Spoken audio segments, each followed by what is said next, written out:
It recognizes that these are not competing priorities, but these are mutually reinforcing pillars of a comprehensive strategy for stability and shared prosperity.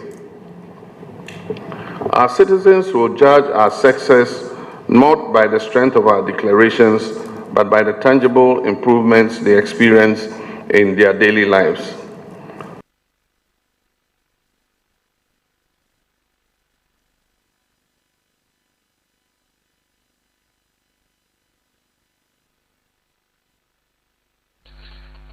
We inherited a country that was sick, let me put it at that. The economy was in crisis, governance was in tatters.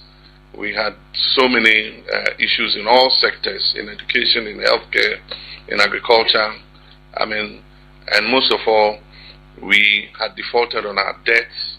Our debts to GDP had risen above 100%. And nobody wanted to lend to Ghana again. Ghana was almost becoming a basket case. And so we fought the election on the overarching theme of the reset agenda. We said that our objective was to win power and reset Ghana in all sectors. And I likened it to when your computer freezes. However much you punch the key, it won't unfreeze. You have to reset the computer and then it will start working again. And so we said that Ghana needed a reset. Now the reset cuts across all sectors. It's not in respect of any one sector. It has to do with governance and looking at our constitution again. And that's how come we promised that under governance, we're going to set up a constitution review committee to review our constitution and make necessary amendments in order to make it a living constitution that can serve us for another 30 to 50 years. And so I ignited that process as soon as I came into office, and the committee finished its work, presented its report. We are just at the point of announcing the Constitution Review Implementation Committee that will start the process of implementing the Constitution. The other side under governance on the reset agenda was accountability. That is the fight against corruption. People who hold public trust must be accountable to the people. And a time was coming when there was such impunity in government. It was like people just went into politics and government to enrich themselves. And so every week, every fortnight, there was a major scandal. And that was part of the reason for the loss of trust in the political elite. And so it was necessary to come and bring that to order.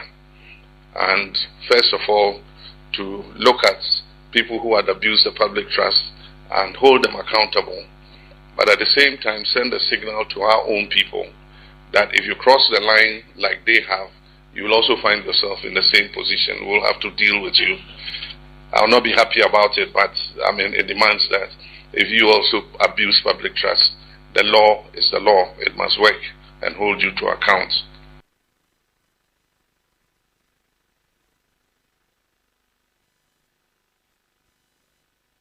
State-owned enterprises are turning around and making profits instead of losses. We are asking all of them. There are many state-owned enterprises who for 7 to 8 years have never produced an annual report. Meanwhile, it's obligatory for them to do it. This year I said, woe betide any chief executive of a state-owned enterprise who by the end of April, which is the target date, has not done your audit and presented your annual reports. I won't say what will happen, but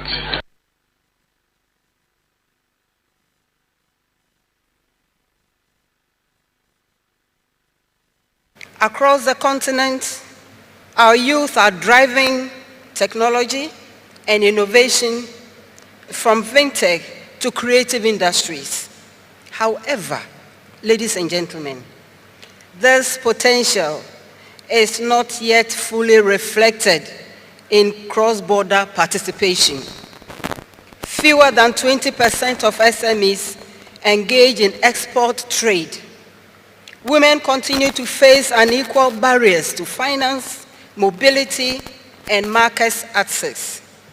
Many young people still lack the capital, skills, pathways, and institutional support needed to scale their ideas across borders. Many of our economies risk remaining trapped in low productivity models, exporting raw materials, importing finished goods, and watching talented young Africans seek opportunity elsewhere. This trajectory is neither inevitable nor acceptable, and that is why the theme for this dialogue is very relevant. Across the continent today, we are seeing sustained efforts, deeper coordination, and increasingly confident leadership. The task now is to convert this momentum into a durable economic transformation. That requires clarity of focus, expanding trade within Africa, and implementing the industrial strategies that strengthen priority sectors, build skills, support sustainable production. We must continue to invest in infrastructure and connectivity while establishing the conditions for innovation and technology.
We inherited a country that was sick, let me put it at that.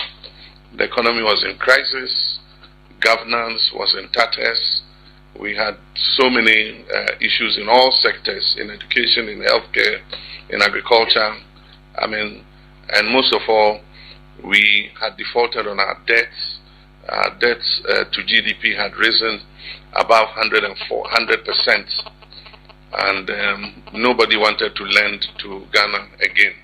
Ghana was almost becoming a basket case. And so we fought the election on the overarching theme of the reset agenda. We said that our objective was to win power and reset Ghana in all sectors. And I likened it to when your computer freezes. However much you punch the key, it won't freeze. You have to reset the computer and then it will start working again. And so we said that Ghana needed a reset. Now the reset cuts across all sectors. It's not in respect of any one sector. It has to do with governance and looking at our constitution again.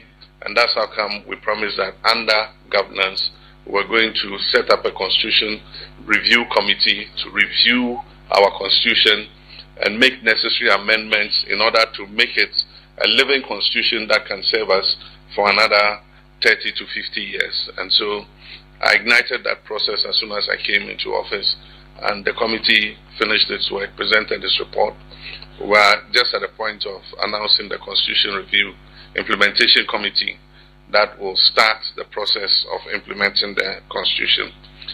The other side and the governance on the reset agenda was accountability, and that is the fight against corruption. People who hold public trust must be accountable to the people. And a time was coming when there was such impunity in government It was like people just went into politics and government to enrich themselves. And so every week, every fortnight, there was a major scandal.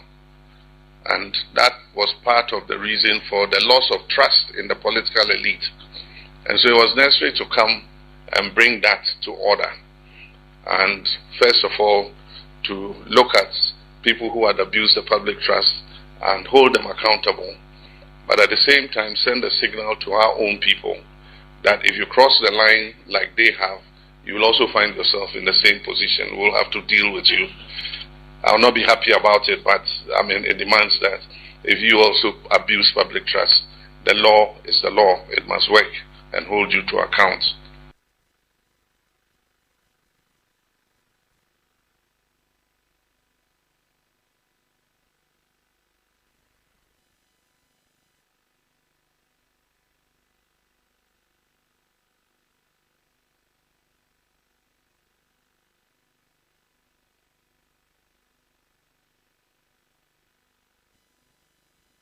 Peace and security cannot be sustained by force alone.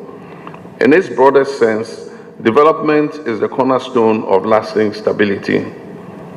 When young people have access to quality education, relevant skills, and decent employment, they are less vulnerable to recruitment by extremist or criminal networks.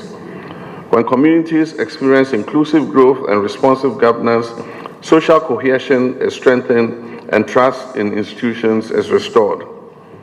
Investments in infrastructure, healthcare, agriculture, energy, and regional connectivity reduce the vulnerability of our nations and expand opportunity. Economic integration and trade facilitation reinforce resilience of our economies. This integrated approach, linking security, development, governance, people into the land of freedom. He's the Redeemer.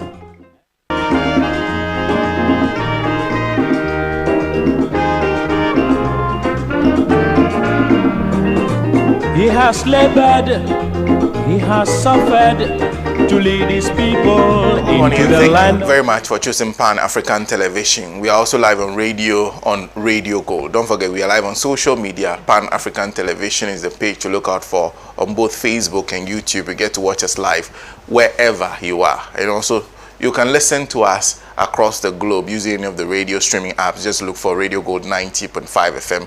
You get to listen to us. We are also live on many other affiliate stations across the country. This is the mother of all talk shows, Alhaji&Alhaji. And thank you very much for your time. This morning, we're discussing the fallouts from the MPP primaries. And as expected, Dr. Bawumia won by close to 57% of the votes, followed by Honorable Kennedy Ejapong. Brian Champong pulled off a performance beyond. Remember, I shared with you the Global Info Analytics poll.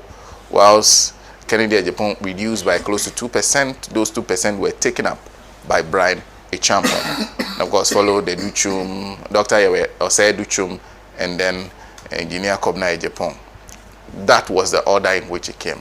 Over the course of this week, there have been many discussions, including one famously about even changing the minority leader, Honorable Alexander Afenyo-Markins, because he indicated clearly that his friend is Kennedy Ejapong. When people feel if he supported Ken and his candidate lost, then it's time for him to go. So there have been many discussions around. So we'll be talking about the election of Dr. Bawumia for the second time as the flag bearer of the new Patriotic Party for the 2028 elections. And then we'll spend some time talking about another topic that took a lot of attention. That is the one that has to do, was announced on the floor, in fact at a press conference by the majority leader. That's Honorable Mahama Yariga, who announced that the intention to change the name of our airports from Kotoka International Airport to Accra International Airport has generated a lot of debates. Those who are for the preservation of the name, because they say it gives a true account of history, and those who are against the preservation of the name, who insist that the name has to change. Well, we'll conclude today's show with 1 month. Protests that marked 1 month after we were all shocked by that Carlos exhibition of might by the US in Venezuela. They still have in their custody President of Venezuela, Nicolas Maduro. The protest called for his immediate release. We'll conclude today's show with that. And joining me in the studio for the discussion this morning, Comrade Kwesi Prajina, who is General Secretary of the Socialist Movement of Ghana. Sitting by him, Solomon Owusu, who is Director of Communications for the United Party. That's the UP+. I don't know whether they succeeded with their, they'll continue their appeal for those who are not happy with the outcome of the MPP primaries to come and join them. And we are joined this morning for the first time this year by the Don Nia Boyanan of Ododo. He's a financial analyst member of the National Democratic Congress. We'll be joined by the man who supported Kennedy Japan openly, and he is lawyer Kwachi Sebe, who will join us to complete our panel today. He's a member of the MPP's communication team. And that's our panel. And of course, your views are important. Do share it with us using our WhatsApp platform or our text message platform, or use any of the comment sections on either YouTube or Facebook, and I'll read it out for the rest of the world to listen to what you think. We'll start with the MPP primaries, the outcomes. And I'll start with Solomon Owusu on this one. Good morning. Good morning, SENA, and to Mr. Pratt and the Dawn. The Dawn, I'm here to hear your name in any of the appointments. But it is what? It is a reason the United Party is available. You can be a potential parliamentary candidate for the PUP in Ododo. Think about it. To your cherished viewers, particularly those in Timpani, you have a huge support base in Timpani. That is very interesting, especially in Timpani Secondary School. The teachers are watching this one. They say I should inform you that they are watching you. Greetings to Temsek. They say they are called Temsek. Good morning to them. Good morning to your cherished viewers.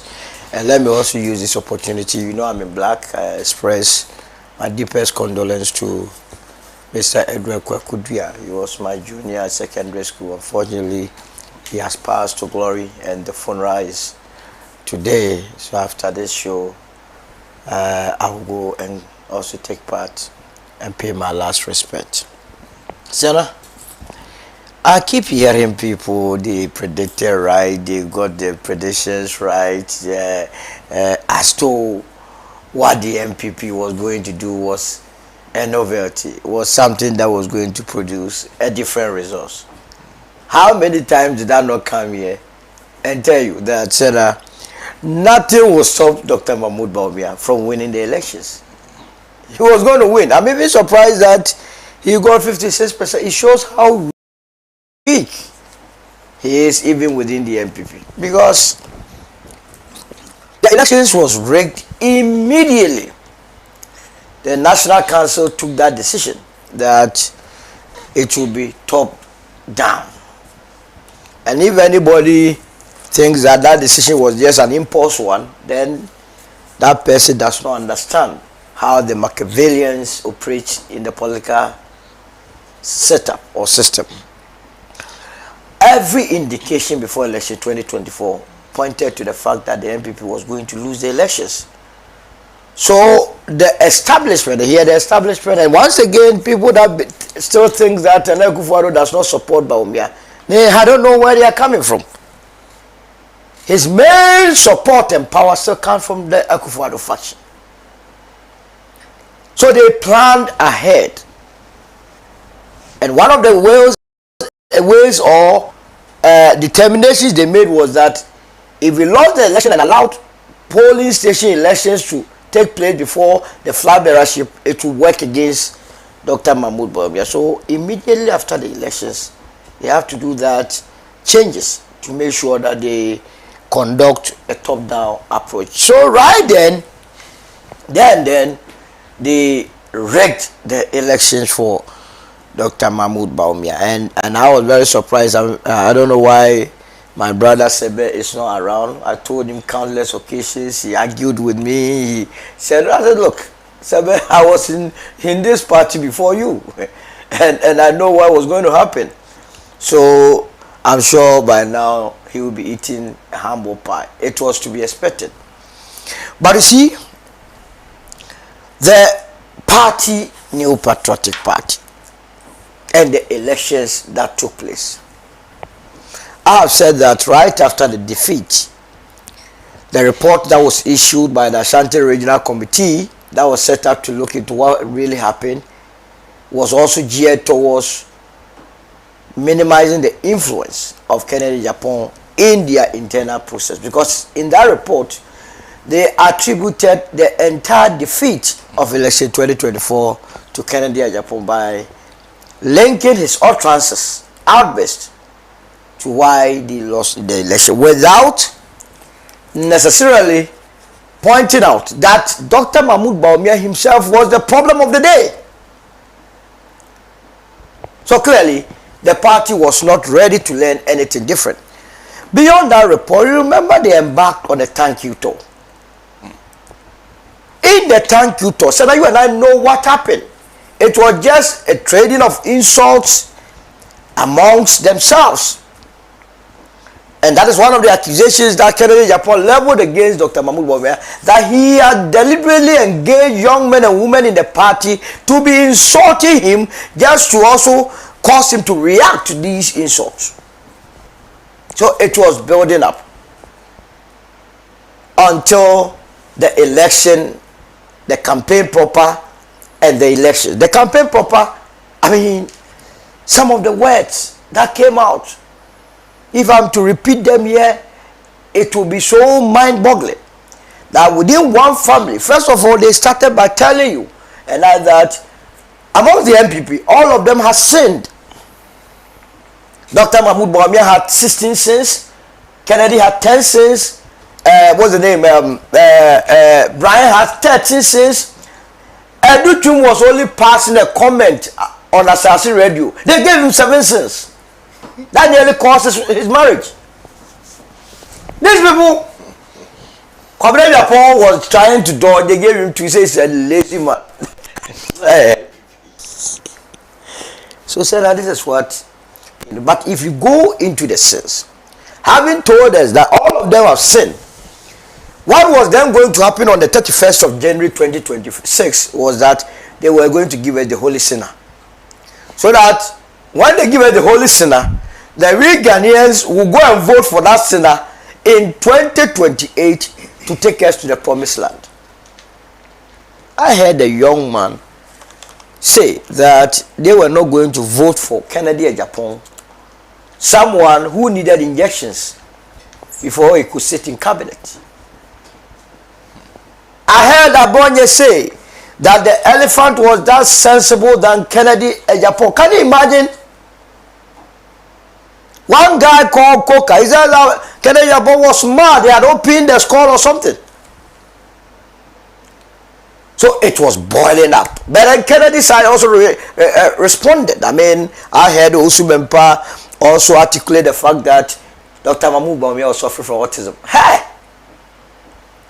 So between a mad person or autistic person, they were telling beyond the sinners that they have elevated the bar to be giving us their medical conditions. Madman and autistic person. So per the MPP's own rendition during this campaign, they are giving us an autistic person. For the Ghanaian to decide on that person come 2028. Sarah, if you are not worried about what took place last Saturday, and I don't know when you are going to be worried. When they were going around, the various candidates, do you remember the campaign messages that they were churning out? Let's even take the 2 leading candidates, Kennedy Japan and Dr. Mahmoud Bawumia. For Kennedy, he said he had money and he had open jobs, and so given the opportunity, he could create more jobs for the youth. That was the thrust of his campaign message. That was the case. That was the one. The second one was that he was a bold person. He was never going to concede to an election as early as possible. But what was Dr. Mahmoud Bawumia's campaign message? Ideas. Hey! When I heard him say that, given the opportunity, he will be sending Christians to Israel to go and pray, and that was an opportunity for them to also renew their faith in Christ. I said, what are we discussing here? that in his mind, going or visiting Israel was the end of everyone's life cycle in religion. His next campaign message was that 10 persons from each constituency with the MPP were going to be offered opportunity to work in government. Is that not the case? Yeah. So clearly there wasn't any message. You go to Brian, ask for Brian, he was saying that, oh, this one was fighting that one was fighting. He was youthful, energetic, he could speak different language. Every guy started French, so I don't know how that one was going to solve our food problems. But at the end of the day, what actually determined who won was the fact that the album that was existing had already a lot of fake people in the album that align with the vision of Dr. Mahmoud Bawumia. Number two, monocracy or monetization of our body politic was the message and not what they were saying. Look, I heard a number of the delegates being interviewed live on various networks, and they were so bold to tell us that, look, we have come here, we are not ready to go and vote because 3 out of the 5 candidates have bought their monies. What are the two doing? I do too much. You want to pocket the money? They won't vote until they add up. And so now if anybody is convincing you that they actually paid 700 and 500 apiece, then you must be living in a fool's paradise. They paid each of them in excess of 2,000 cedis on that day. But in order to manage public perception of what they were doing, they needed to just come out with a 700, 500, 500. Granted, SENA, that they paid, Brian alone paid 700 cedis. Now, in total, you had about 211,849 delegates who were supposed to take part in that exercise. Now, close of day report suggests, or the votes that came out suggest that only 196,442 actually took part in the exercise. SENA, if all these people, and I've already told you that the amount that they gave them was in excess of 2,000, but let's even go with what the delegates themselves told us that these candidates paid. 196,442 times 700 for Brian alone. What it means is that on election day, Brian expended 137,509,400 cedis. That is for Brian. Remember, one of the reasons for which Adenimo withdrew from this race was the fact that the party called the New Patriotic Party was charging 4.6 million. When that issue was raised, SENA, countless of their communicators disputed that fact, that there was no way the MPP could charge 4.6 million. It turned out that indeed they charged 4.6 million. Add that to this one. In the days leading to the election, they went round the various constituencies. Any constituency they visited, they paid the delegates. So what it means is that this small internal contest, the New Patriotic Party candidates have expended more than 2 billion Ghana cedis. 2 billion Ghana cedis has been thrown away. A party that is unable to pay its staff at the headquarters. Remember that last year or so, the staff came out that they had not been paid almost 8 months after elections. And this is what members of the party are able to give out or dole out. But does it not prick your mind to link this to the levels of corruption that we experienced under the Nanado Bawumia administration? So you see, their actions and inactions last Saturday points to a fact and points to why this country was underdeveloped, because the monies are with them. And I'm very surprised what the GRA is doing with the benefit of these figures. By now, the GRA must be going after them to find out how and where they got these monies. Last year, on the 15th of September 2025, I, together with the Bobokman and Apia Dankwa, we petitioned the OSP. You know about that. When Dr. Bamubamia had told the entire world that he single-handedly donated more than 300 brand new Nevada pickups. And when we put pen to paper and did the calculations, Dr. Mahmoud Bawumia, if he decided not to touch a cent of his salary, could not even purchase 10 of those pickups. The OSP have decided not to touch that matter. So, what won the day was money. And if you are a political party in opposition and you are building your party and you build it around money, and we all know that you are not a Father Christmas, and then the viewers or our listeners must understand that they are only baiting you to vote for them so that they can come and recoup these invested monies, which will deny you the much needed development, which will deny the youth of this country the much needed employment, because then the money that has to be invested in the economy would be stolen, would be looted by them to offset the amount of money they have expended during their internal primaries and also the main elections. Now, SENA immediately, now before I even get to immediately after the elections, you go to the results, into the results, and it's very interesting. They have taken sides. Yagaba Kabore constituency, Yagaba. You saw that results? I have never seen so, apart from General Eskin coming to tell us that he voted in a particular polling station and got 0. Internal election, Yagaba Kabore, all of the rest had 0, which was the same thing in 2023, except Dr. Mambo. Do you believe in that results? Do you honestly believe in it? Especially when we have been told by Nanka Bruce, a founding member of the New Patriotic Party, that he, Nanka Bruce, went to the national headquarters to go and cast his vote or ballot. When he went there, he, Nanka Bruce, as a founding member, his name was not part. Because in their mind, Nanka Bruce was going to vote against Dr. Mahmoud Bawumia, so they would take it out. The name out. But guess what? At the national headquarters itself, to further emphasize the fact that a lot of the founding fathers, the creme de la creme of the party members, do not believe in this process. They see it as a flawed process, as a fake process, as a process that nobody must rely on.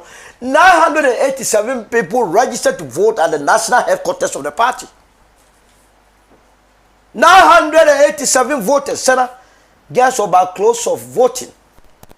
Only 481 members showed up to vote. And for the benefit of your education to your listeners, the national headquarters has voters ranging from past ministers of state, MPs, chief executives, national council members, national executive council members, and so on and so forth. Less than 50% of these members saw the importance of this activity, and rightly so, because they realized that the whole thing was rigged for one candidate. Now, beyond that, utterances linking to even the polling station and election. Before I forget, remember the minority leader's place, Afenyo Markins. They voted en bloc for Kennedy Ohene Ejapo. And this is where I begin to link the problems that you must anticipate into the future. SENA, after the elections, I listened to 2 sets of interviews. And I don't know how they will be able to overcome these voices, these utterances by these 2 people, and what it means to the party. First was Sami Elku on Asempa FM. Sami says, look, if Dr. Mahmoud Bawumia had won election 2024, he would have given positions to people who actually do not support him and do not believe in his cause. And it was therefore good that he lost, so that today that they have voted and seen the pattern of voting and know those that support him, in the future, all those that decided not to vote for him, count yourself out of his administration. In fact, I said 2 statements, but let me say 3 actually. When I heard this from Same Aoku, I took it on a light note, or on a lighter note. On the platform, the very day they declared Dr. Mahmoud Bawumia as the flag bearer elect, his acceptance speech, in closing his speech, he said, look, as for the MPs, he can't thank them more, and that those that supported him will forever remain in his heart, and he will treat them specially. What it means is that the likes of Stika, the MP at Tejusu, Ajensam, and Afenyo Markins, and Kwaku Kwatin and the rest that supported the bid of Kennedy Japan, and those that supported OPK, them that supported Brian, they have no future in this administration. But that didn't surprise you. It is the reason why already there are machinations, there are maneuvers to, as it were, try to get Afenyo Markins out of position, which will happen anyway, because you see, if Afenyo Markins is thinking anything different. Remember, it was Chairman Sabonsu who was the majority leader. You remember that? And Chairman was replaced by Afenyo. We understand that it was a coup d'etat. Chairman only came out to say that he had resigned, not from his own volition, but if he had not done so, he would have been booted out of office. So he see his nemesis as coming from a coup d'etat that was led and actually executed by Afenyo Markins. Now, Chairman Sabonsu was the coordinator for the Bawumia campaign. And with this in hindsight, you think you will live there. They are already preparing upon Nkrumah. So that is the first crack. It is the reason why when the parliamentary caucus or the minority in parliament visited Dr. Mahmoud Bawumia, Afenyo was so clear in his mind that, look, first of all, as a minority party, we never had any strategy in parliament in 2025. Secondly, the cracks are too deep, and that going forward, there must not be any individual play so that we can work together. And tell because he's afraid. But Afenyo is so much afraid. He knows what is about to happen to him. Afenyo cannot contain it. He knows they're going to boot him out. He said, look, Mr. Flag Bearer, from today to go, in order to let you believe that we are serving you, and SENA, listen to this portion very carefully. We vote for parliamentarians to go and serve our interests. Is that not the case? Now, Afenyo, because of the fear of losing his position, went and pledged the entire minority to Dr. Mahmoud Bawumia. He said, look, doctor, the whole of 2025, we didn't have any strategy. Now that you are the anchor, you are the leader of the party, whatever you tell us, that is what we will do in parliament. Can you imagine? He has shown the whole minority to as it were Dr. Mahmoud Bawumia to do whatever pleases him, and now all of them are going to, they are bowing like there is no tomorrow. Every morning they go and greet. Every morning from head to toe, everyone is going to the house to go and greet. But so now, did you listen to Kennedy Japan when he met his supporters and few journalists? Hey, things are in the Bible, I know. My goodness. First of all, it is so clear that Kennedy Japan does not have that much leverage on the supporters. His own supporters, they have a mind of their own, and they think differently. The main reason why they supported Kennedy Japan was the fact that they believed the establishment had destroyed the MPP. Indeed, they have destroyed the MPP. That's why Professor Frimpong told you that the MPP had two sets of membership. They had the fake ones and the virtual members. And that the Kennedy Japan supporters were fighting to make sure that the fake members were sacked from the party. So when he was addressing his supporters, whereas he was preaching unity, right there the supporters told him, hey my friend, if you are the one preaching your unity, just get away. We are done. We will take our destiny into our own. And from there, I have heard and watched a number of videos online with Kennedy Japan supporters, particularly the lady saying that, look, they are not going to work for the MPP. They are not going to join the MPP. I said, I have the data here from, maybe after that you can publish, from our website. I mean the United Party's website, www.unitedpartyghana.org. Since Saturday that they held that election, SENA, between Saturday 6 p.m. to Monday, we have gotten close to 3,000 members shifting to our party. And I'll show you the data. I don't lie with data. Because they believe that what was going on was not right. Beyond the supporters telling Kennedy Japan that, look, if you believe in your unity, go. We are finding our own levels. Kennedy Japan also gives us an indication that, look, something monumental could happen along the way. Something dangerous could happen along the way. Something catastrophic could happen along the way. Look, my supporters, why are you worrying yourself? We have 3 years to go. 3 years more to go. Anything can happen. Anything can happen. This is a loaded message that nobody can downplay it or will ever attempt to downplay it.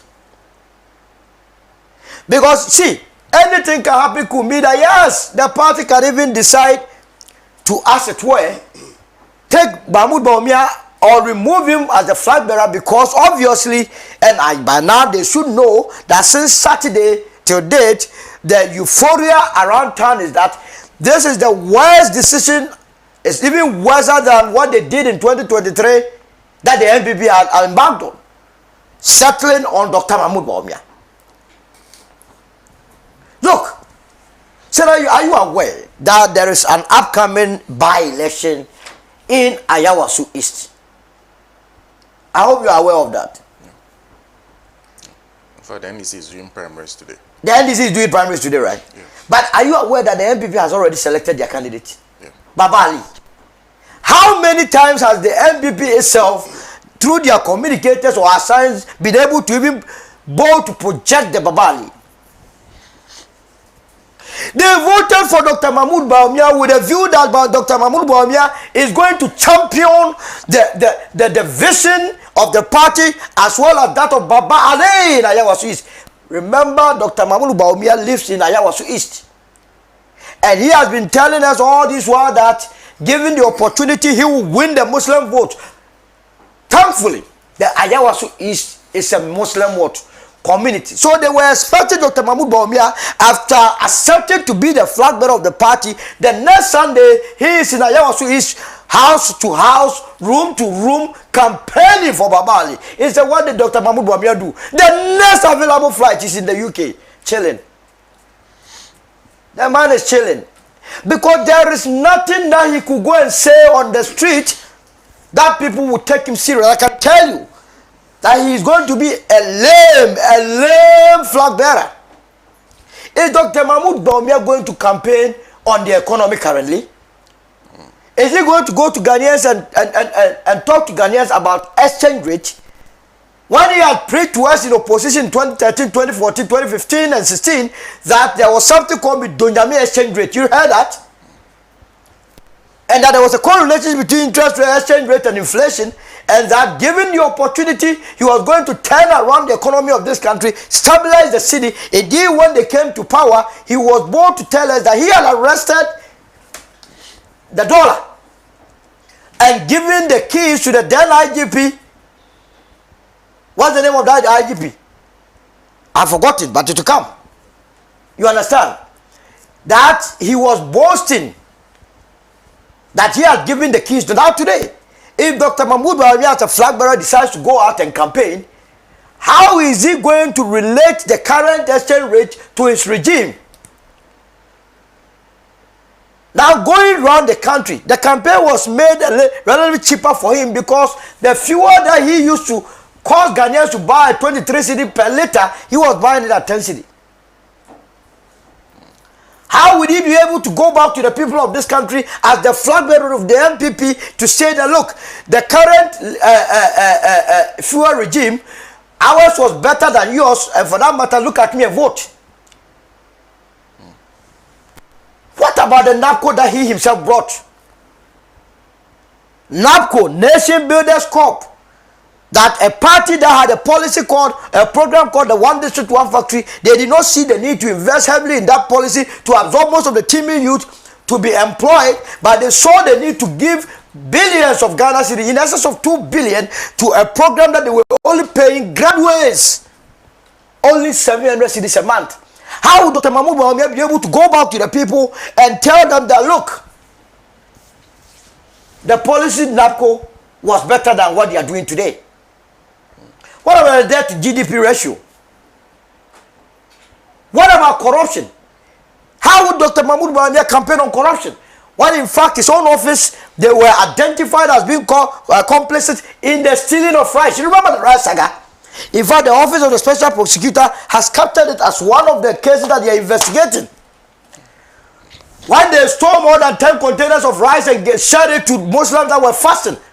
Please kindly wrap up. What about the National Service that he himself came to tell us that he had brought an app called the Metric app that had the potential of, as it was, restricting registration of fake names into it, when later we were made to believe, and as it's so, that 2.4 billion has been swindled under his watch.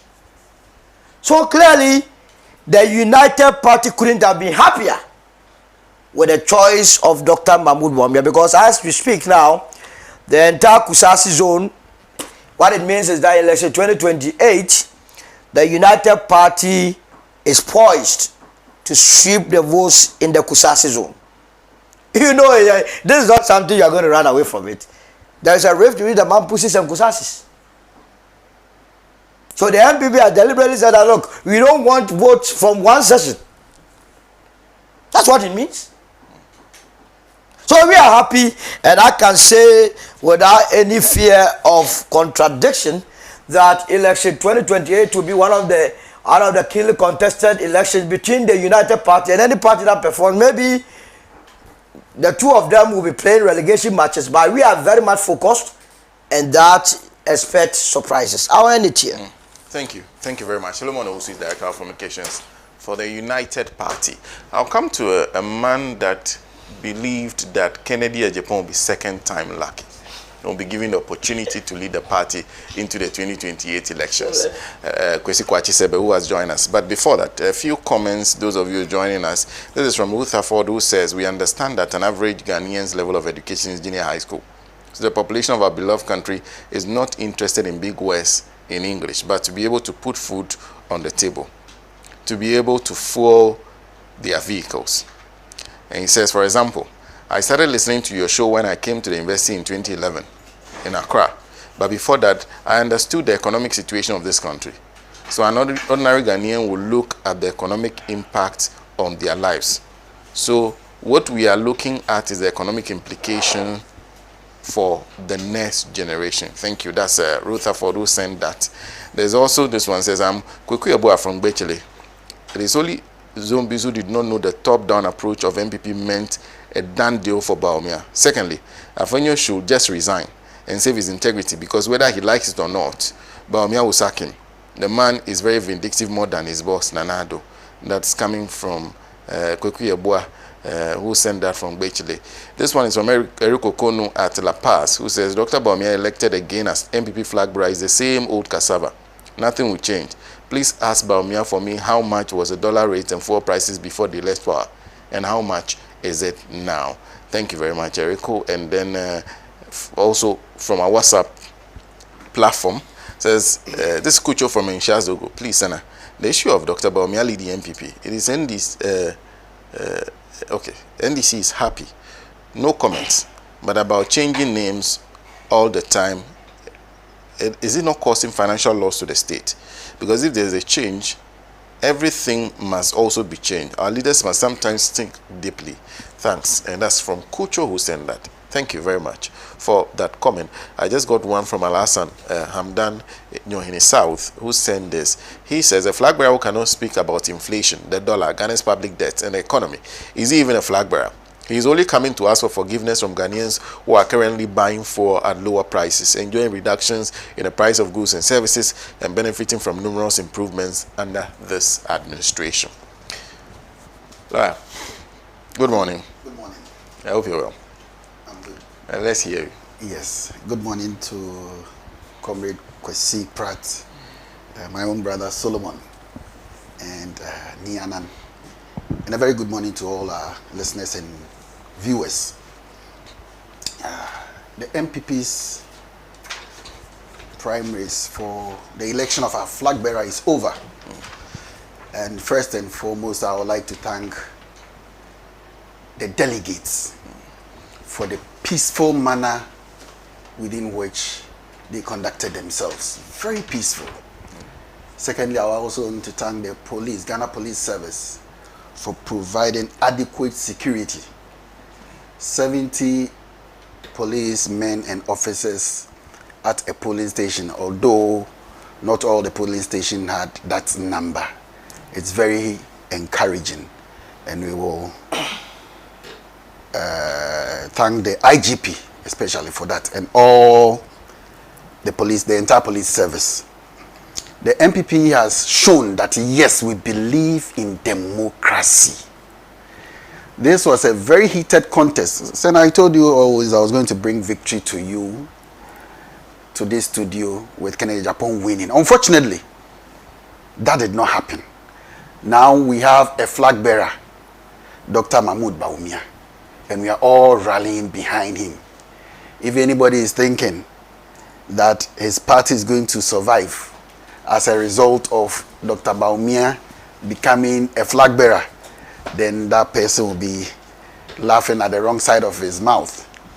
Because if you find a political party that sings the praises, an opposition one for that matter, that always, or let me say almost always, all its communicators are singing the praise of the ruling government and attacking fellow opposition party members, you should know that that political party is not serious to win political power.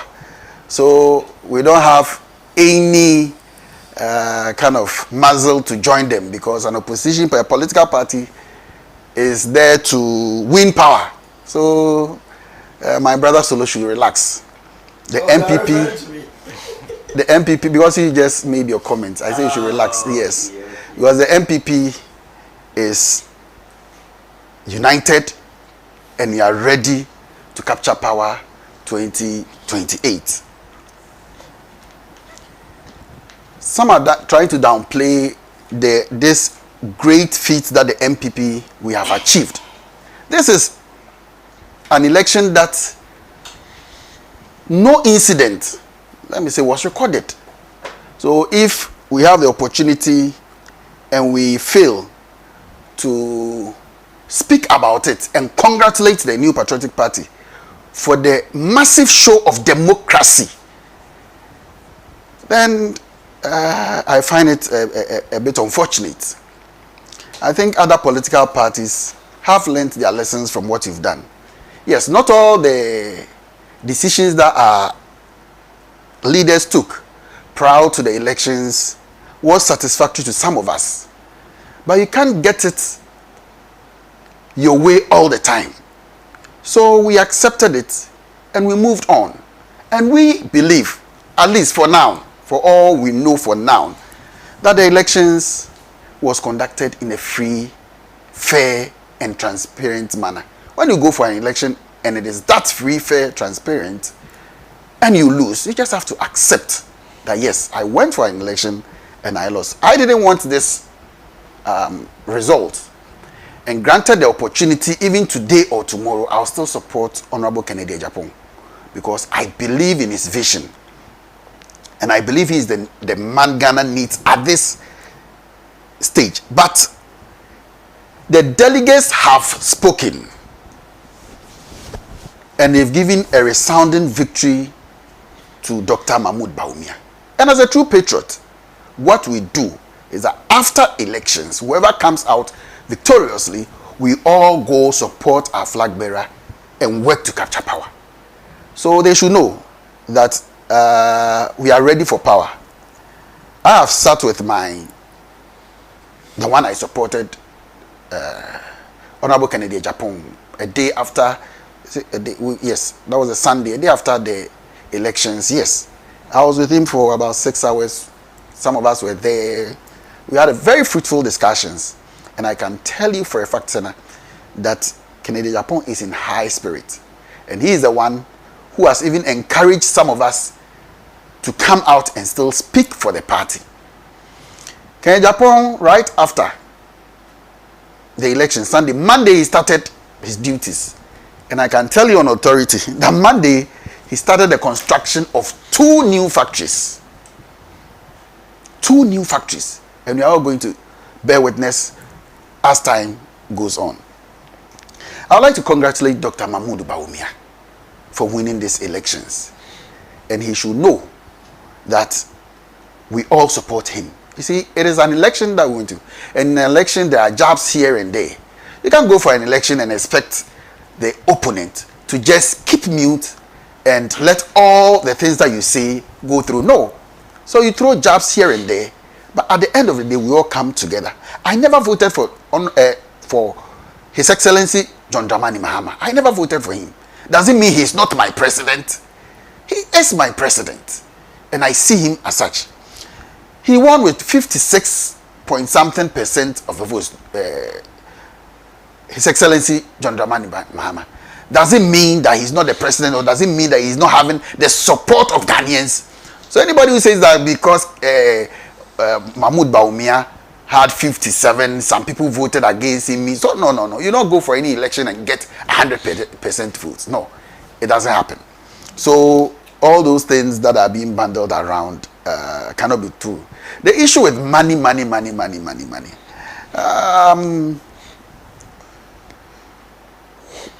I want to find out whether any president or any person who has gone for a contest, who won his primaries or whatever, did so without paying anything to delegates. This discussion we should have and have it properly. It shouldn't be that it's because it is the MPP that we are talking about, so we will let it seem as if it's an MPP problem. No, it is not an MPP problem. If this is an MPP problem, then it's an Alan Chematin problem. Why? Because in 2007, when the primaries for the 2008 elections at Legon, did Alan Chematin pay money or he did not? He did. So how do you conclude? He did. You have done a lot of conclusions here. You even said that people pay 2,000. How did you come to that conclusion? So allow me to flow. He did. Remember the slapping issues that happened with Lord Comey and other things, because Lord Comey found out that people were sharing monies behind the scenes. Has anybody come out to debunk this? He also contested for the primaries running up to the 2012 elections. Did he ever give any money to any delegate or not? Yes or no? Yes, he did. The 2016, the primaries running to the 2016 election, he contested again. Did he? Yes, he did. So if you want to be principled, you should be principled. If this is the reason why we are saying the MPP is not a party, trying to portray it as a corrupt party, then the UP emanated from a very corrupt party, because the leader also did similar things. His Excellency John Dramani Mahama, when virtually he went for the last primaries unopposed, because the former finance minister Kwabena Dufour, I think he withdrew from the contest at the last hour. He went on. Is it the case that His Excellency did not pay anything for the delegates? He did. He did pay. Does it mean he was buying their votes, even where in the situation where he was virtually running unopposed? Or maybe he wanted a 50+1, so he needed to buy their votes. Is that what people want us to imbibe? No. We need to have this discussion and have it properly. I say so because I do not subscribe to paying of monies by delegates aspirants themselves. And therefore, the discussion should be how should they be well funded, or how should the elections be conducted. This is a situation whereby you are calling people. You see, if you're in Accra, let me take some, maybe Okaikwe Central constituency. It is a place that, barring every traffic, wherever you put the ballot for delegates to come and vote, within 10 minutes, it is possible that they will get there and vote.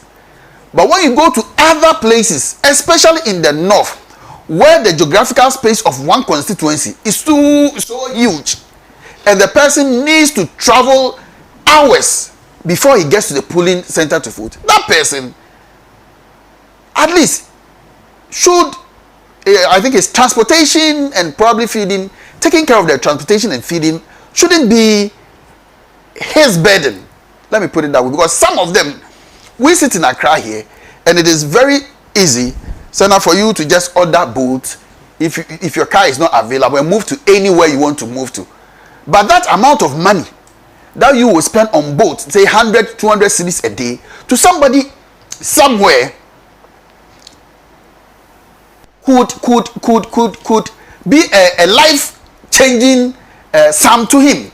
So it is very difficult for such movements to be made. So my suggestion is that we can then run these elections at their various polling stations, because if you are running them at the polling station levels, then that very person will be in his village and will have to cast his vote there. Other than that, it will be very difficult for anybody to say that yes, we want the people to come and vote during general elections. The MPPs, the NDs, don't they organize buses from Accra to various places for people to go and cast their vote? They do. So if you want to discuss these issues, don't let us make it as if it is an NPP problem. No. It is our problem as politicians in Ghana, and we should have that discussion and have it well. We need unity in our party at this point, as all the other contestants who were not successful came out openly and supported and congratulated Dr. Mahmoud Bawumia. What is left for us as MPP going forward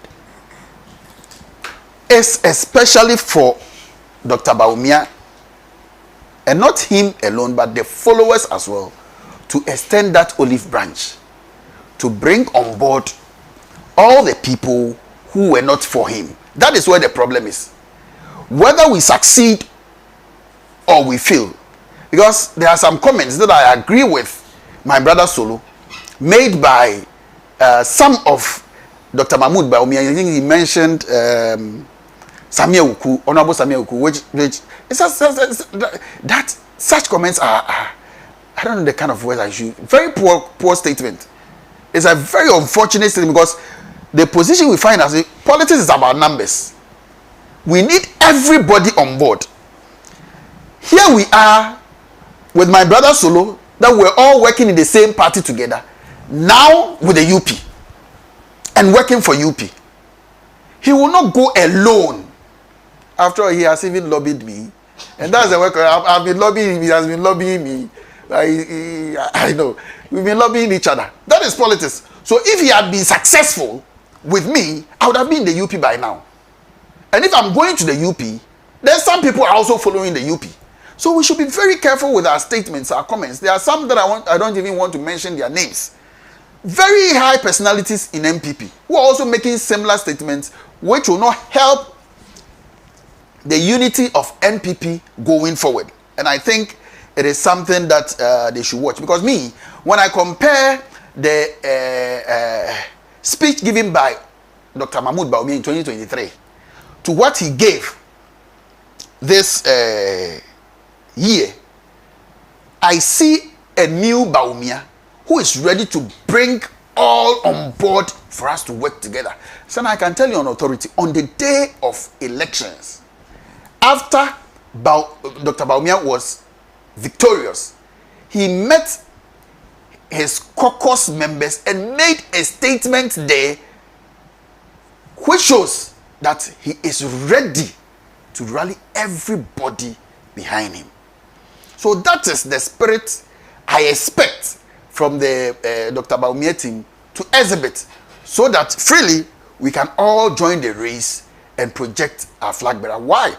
Yes, to me, and I have even said it on a platform, given the opportunity today, I will go for Honorable Kennedy Japan. But we have Dr. Bawumia. That is the essence of a political party. My decision cannot override the entire decision of the delegates. We have given them the mandate. They have spoken, and in clear terms. So it shouldn't be the case that because they did not agree with me, I should fight them. No. They didn't agree with me today, but maybe tomorrow they will agree with me. So we salute the decision that they made as delegates. Now, Dr. Bawumia is not going to contest Honorable Kennedy Japan. He is going to contest the likes of whoever. Let me say it is the NDC. As for the other parties, they've shown that they are not ready for power, because even the new ones are behaving like the old one. They are behaving like the what do you call it? Is it gas or something? IPG or so they are Palus, LPGs, and they are just trying to be the mouthpiece of other parties. I don't know for whatever reason best known to them. I don't take them serious, because that's all they. If you are a political party and you don't see anything good about your fellow party in opposition, but it's always praising the government, then you're not a serious party that you want to come to power. So as for them, I wouldn't worry myself so much about. What I'm saying is that the names I'm hearing from the camp of the NDC, I don't see anyone stronger, better, well-positioned to lead this country than Dr. Bawumia. That is one thing they should know. So they should bring it on. They should bring their candidates. You see, there are some things we didn't agree. Yes, the top down. Are we not seeing some in the NDC today? Are we not seeing some in the NDC that if you are an appointee of the government, resign by so this is what is happening in their party? They will tell you that is a political decision. Those machinations are everywhere. It is when your party is not strong that you don't see those things happening. But we expect to see. I can prophesy. Should I prophesy that UP are bringing, if they will, even they will contest the 2028 elections? It's Alhaji Martin they are bringing. It's Alhaji who can? Is that a democratic party? Can anybody stand in the way of Alhaji Martin? He's the one they are bringing. If they are men, they should go for a congress and they should change Alhaji Martin. That's the man they are bringing. That is the man they are bringing. They are cooking everything for him. That is not a political party. So my brother, the time will come. You just analyzing contest. I thought we were going to give out a little credit, but you veered in and started the 2028 campaign. All the machinations you are going to give. We are here for you. See, it's unfortunate. Please, to me, let us. You see, we are trying to see how I think the Mamprisi Kusasi thing, in a way, has political machinations in there, and that is the reason why that issue is still an issue as we speak. Let us try, as the Otunfo or say Tutu the second has intervened through the directives of Akufo-Addo, which His Excellency Mahama also continued. Let us all, as politicians, try and foster unity and help in the rebuilding of the place. And we should stop this politicization of Mamprisi, Kusasi, Mamprisi. It won't help anybody. You don't know that was your campaign. It won't help anybody. That is why I have stated that it has political issues in there. But going forward, is it the right thing to do? It is not. It is not.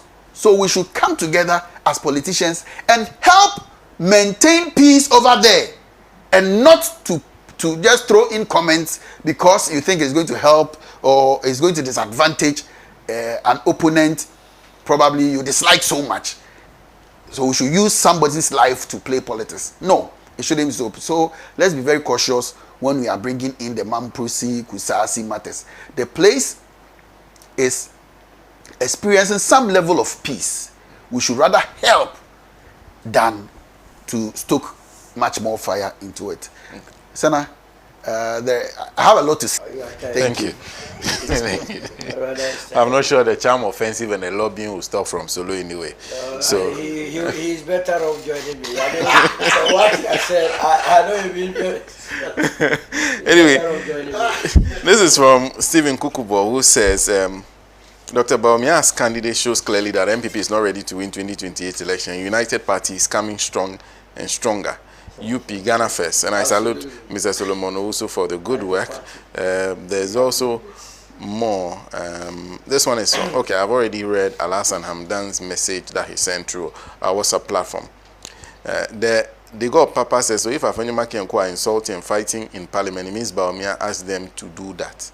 There's Sumaila Sumani, who says, good morning. Let the MPP know that they will be in opposition for long because our economy is doing very well with inflation at 3.8% when Russia and Ukraine are still in a fight, are still fighting.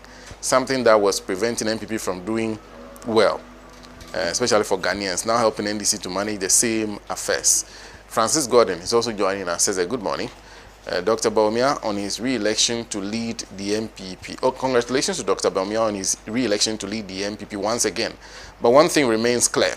Dr. Bawumia will not come close to governance anymore based on his track record in past administration of the MPP, which he performed woefully as the head of the wonderful economic management team. Ghanaians are going to retire Dr. Bawumia in 2028 if the progress we are seeing continues unabated. Thank you, Francis Gordon. Sami Kofi says, good morning. Let MPP know that Mr. Bawumia being their leader, nothing has changed. It's the same old thing, that governance that we experienced for 8 years. Of course, Kwesi Kwachi Sebe referred to the National Democratic Congress now, the NDC, that your fight will now be with the NDC. And sitting right by you is Nia Boyanan. Let's hear you. Well, I'll greet my fellow panelists.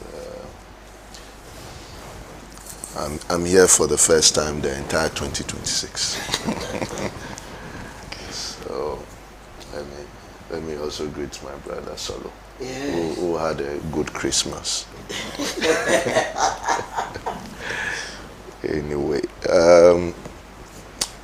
the fallout of this elections, I think that we must give the MPP some credit at least. There was no acid killing, there was no beating, there was no showdown like before, and I think they managed to get it right this time in terms of how they organized their primaries, so we would have to give them credit. Me from the NDC, I am so much happy, and I also thank the delegates so much for actually picking the right candidate. I think for now he is the right candidate. It's better when you fight a boxer you know than to fight a boxer you don't know. You may get some mysterious punches coming at you, but this is a boxer we so much know, so it's not an issue at all. We will get there. We've heard some comments from them. It's okay, we'll get there. But you see, I want us to put certain things in context. My brother Kwachi had said here that, if he got so much percentage, there is nothing wrong about it. There is everything wrong about it. And I'm not going to compare the MPP with any other party. I'm comparing the MPP with itself. You see, about from 92, almost your delegate list never crossed, I think, 2,000. But these were delegates who were organically procured. These were delegates who were MPP people by, should I say, right. They got there by merit. And you know how the voting went. It's always 50%, 50-something%. In fact, with that same system, Akufo-Addo had 40-something%. Yeah. With that same system. I think it was after, is it 2010? Yeah. When they changed the whole structure and brought what Professor Frimpong Boateng describes in. That was when Akufo-Addo had 78% in the MPP. Check your history. It has never happened. He was the first because they put in a machinery that will ensure that even if he was in a wheelchair, he would have still won primaries. Even if he did not go out to campaign, he would have won primaries. That same system is what has been bequeathed to Dr. Bawumia. And when this was bequeathed to him, at his first show, he had, I think, 62%. 61. Yes, 61 point something%. Right? You have maintained that same system. And this time it's what? 56. It's 56. So he has not just dropped. The system they created has even rejected him. He was part of that system. And it was a system that has been handed over to him. And he's performing poorly. And normally, all the candidates from the time of Kufuor, they keep, progressing. They keep doing better in primaries. This is the first time that somebody who did better with a certain machinery that can take names out of albums overnight, that can change a whole register overnight. That is the system they have. You couldn't still obtain 80% or 90%. But it is their party. We can only piece in small, but it is their party. Now, the other thing that we would have to look at is what was this mindset of the delegates. This is a product that has been created basically by the Akufo-Addo legacy. I mean, and this product has been sold once and it has been rejected. If we bring in Brian or Ken, what we are trying to say is that in the first place, we did not believe in the man. And let us not forget, I don't know whether to say tribal or religious. The MPP has always been accused of, dropping the Northerners after they have used them. That has been the narratives against the party. So what the delegates are thinking, okay, let's present him for the second time. We are sure, we know he's going to lose. But when he loses, then it becomes clear to everybody that it is not us who did not present him. We present him and you did not buy him. That is all that has happened. That is what your delegates have done. They did not vote for a person who they expect to win general elections. No. They voted for a person they knew so well will lose the next coming elections. But when you lose, then it is on your head. And they all know it. The reason why Brian showed up strongly in these primaries is for Brian to say that we know you are going to lose the general election. Yes, you will win the primaries, but you will lose the general election. So let me put myself in there strongly and be the next alternative after you have lost the 2028 elections, which you will lose. from all indications. You will lose one because all candidates who went for this election did not on a single platform, and I listened very carefully, provided any alternative to the current government. Yes, it's your internal elections. Look, they couldn't even identify a problem that needed a solution. Oh, please. But they did. All the candidates. I mean, so what has Israel got to do with us in Ghana? You know, I am saying that all candidates, all of them, none of them, I heard none of them professing any solution whatsoever or identifying a challenge we have as a nation that needed their attention. The one who came closely to doing that was Ken, who was on the run with jobs. Well, he attempted also telling us how he's going to create the jobs and all that. But you see, that is also another thing. I mean, we keep saying jobs in this country when we don't even understand the jobs. If you create factories, Nkrumah created a lot of factories. Nobody has done more than Nkrumah did.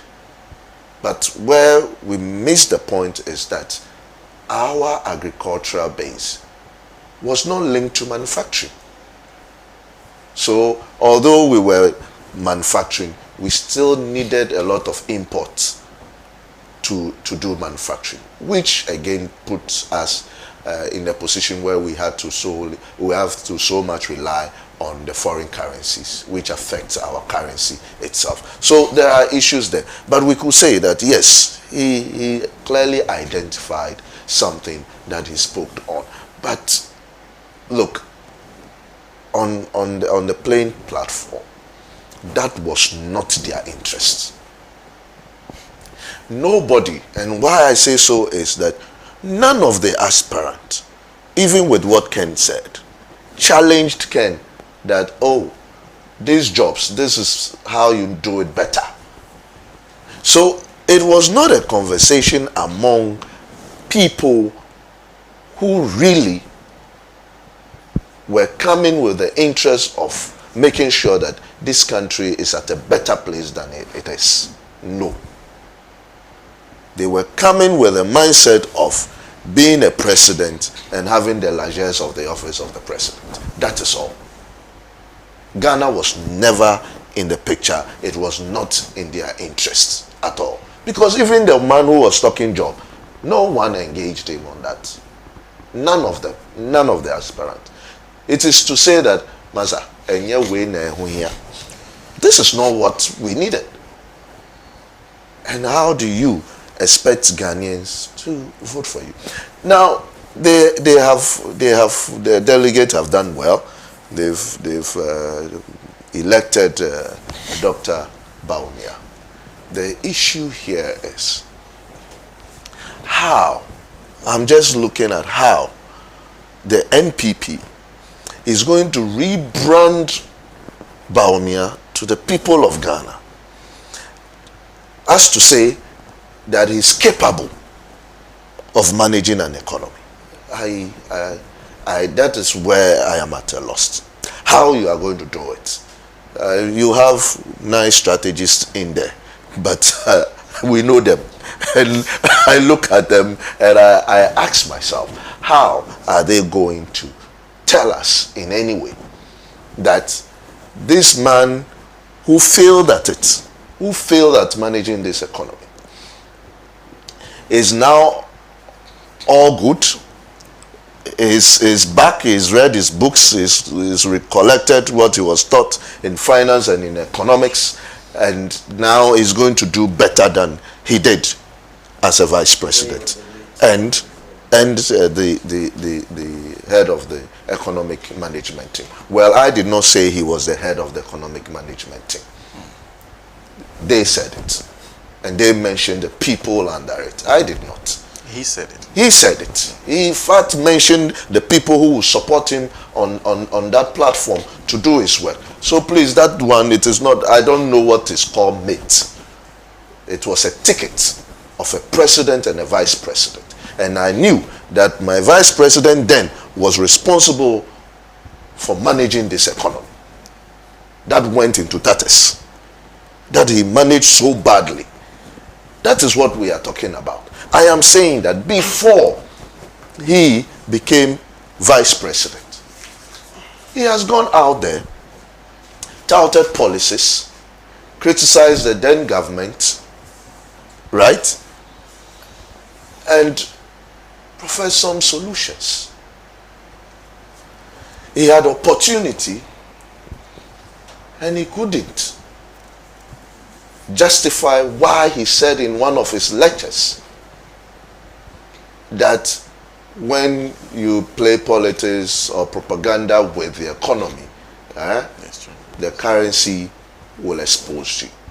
Now, when the currency exposed him, what did he come to say to us? Did he say to us that, I'm sorry, what I so much believed in economically was probably in theory, but practically it doesn't happen? Did he have that respect for the people of Ghana, people of Ghana, to say that, well, I said this, but on a second note, it is wrong? This and that factors I did not look at up to now. You see, it is not an admission that we want, a blanket admission of these were lectures. And when do you understand what lectures are? These are things that are well researched, that you put out there, right? And when you put them out there, you expect time to judge you. And time judged him. And he was found guilty, right, of telling lies. I mean, if you go into that lectures, paragraph by paragraph, I will point to you how someone who claimed to be a finance or economic person, economist or whatever, shouldn't have even attempted going out there and speaking that way. Because we all know that there must be some strength in your own currency to fight any other currency. It doesn't just depend on what other currencies' values are, but your own currency. So if you manage inflation poorly, if your CPIs goes up, the purchasing power, without comparing the currency to any other currency itself, gets weaker. Because today, if I have 100 cedis and can buy 5 pence, and that same 100 cedis tomorrow can only buy 2 pence, it is not about just the dollar or the exchange rate exposing someone, but the CPI charging upwards and surging upwards is actually reducing the energy in the currency or in the face value of the currency I'm holding. Let him come and justify to us that he actually wrote those things. Let him tell us that he so much believed in the things that he wrote in the past. Or let him tell us that all those things he did in the past were just, for the cameras, and he didn't mean it. And therefore, now he's gone back to his books and what he learned actually, and well researched, and he thinks that he can solve the Ghanaian problem. Because if you don't understand the problem, how do I give you a problem or this nation to solve? If you have proven to me that you do not understand the problem we are having in this economy and how it should be solved, how then do you convince me and tell me that, I have solutions for you? Because you don't even understand the challenges. And you have proven to us by things you said, lectures you gave. It wasn't just campaign. It wasn't just you on a campaign platform that we sometimes go gaga and say all sorts of things. These were lectures with PowerPoints and touch screen, all sort of things. You know, that you did. You, the MPP, own that. The MPP as a party itself have not also been bold to own up to those faults. And then you come and say, I have presented Bawumia back again, and you are expecting him to go to an election, contest a general election against somebody who did not organize lectures, who did not actually speak any technical language in economics or in finance, but who is getting the results for the people of Ghana.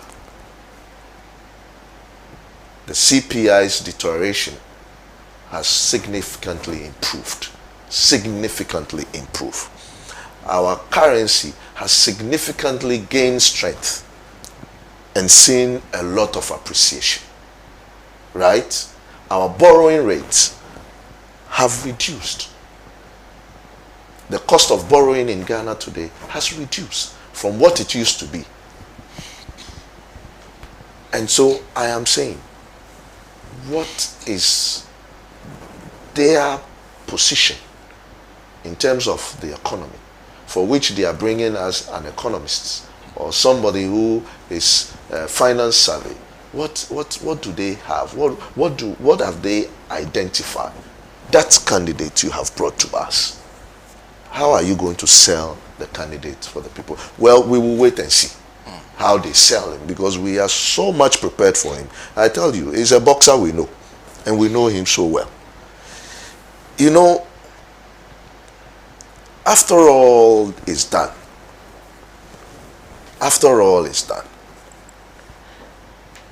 they are going into another elections to elect the chairman, the executives of the party. And trust me, this is what is going to happen.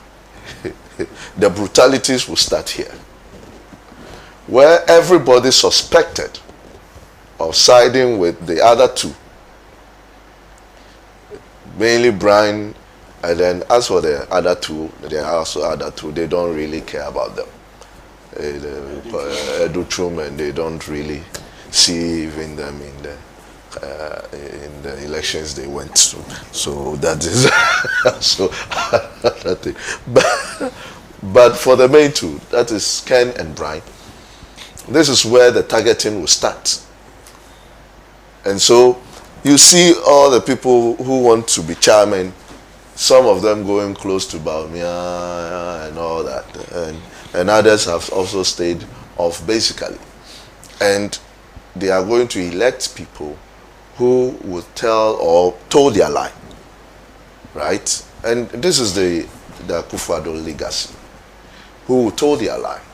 They are going to bring a general secretary who will told their lie. They are going to bring a national organizer who will told their lie. And they will also supervise at the grassroots level in terms of the regional level and the constituency level. They would also it will be the same structure. So it's a legacy for me. What I am happy about, it is a legacy which is not being truncated today. In fact, it will go after 2028, and it would affect them again. And I'll be so happy they continue with that. It is good for us. We congratulate you for bringing us Bawumia, and we all wait for 2028, how you are going to sell a man who is not able to own up today that he's an economist or he has any idea of something in economics. Now he's shifted. When was the last time he commented about anything concerning the economy? I think that is what I'll be waiting for come 2028. Surprised, because I thought he's now into digitalization. He's an IT man. I don't know him as such. He should come and tell us. Hadi in Pig Farm says, good morning. Was the good people of we the good people of Ghana will be very funny to elect Dr. Bawumia as our president, because he's he is elected as MPP flag bearer. If Bawumia has what it takes to be president, he should have used it to help his boss Nana Addo when things were very difficult for Ghanaians during their time. What difference will he bring? He should have used his knowledge to help solve the economic problems we are facing during their time. Fellow Ghanaians, don't listen to former President Nana Addo, who was quiet when people had stroke. Some died because they don't have access to their investment to purchase drugs during the Nana Addo Bawumia government. Hadi sent that from Pig Farm. Thank you, Hadi, for that comment. This is Abbas Amogobo in Ofinso, who says, electing Dr. Bawumia as a flag bearer is only an easy way for the NDC to break the 8. Bawumia is bound to lose again because he has the negative history the NDC will capitalize on to expose him as fake. The NDC did it before, and this time the NDC is more credible than before for Bawumia to lose once again. Yes, Koblavi Mpokwasi Bengazi, Dr. Bawumia's flag bearer in the incoming 2020 election, unity in MPP party will be difficult because the followers of Kennedy Ejapong and Alan K don't like the leadership style of Dr. Bawumia. Also, Dr. Bawumia himself is a unifier who can't unify MPP party members with Dr. Bawumia's MPP party flag bearer for 2020 election. MPP party is heading for another lost. But you said Alan K. Alan K is on his own. He's in the UP. Yes, he's a united party. Yes. Party. Then there's also Asanko in Santa Maria says MPP will never build anything to help develop the country. Yes, they are very quick to rename monuments and other institutions built by their opponents. Why their ancestors honor Kotoka by renaming Ghana's airport after him? Was it because he led a group of pioneers in a coup, making the overthrow, resulting in the overthrow of Dr. Kwame Nkrumah's government? Asanko sent that from Santa Maria. Samo Richard Ajika from Andafiano says, please tell the MPP not to rush in restructuring the party. They should use these 3 years to build a stronger foundation and come after 2032. After all, which messages are they going to campaign on? The aspirants clearly said that a vote for the DMB is a vote to remain in opposition.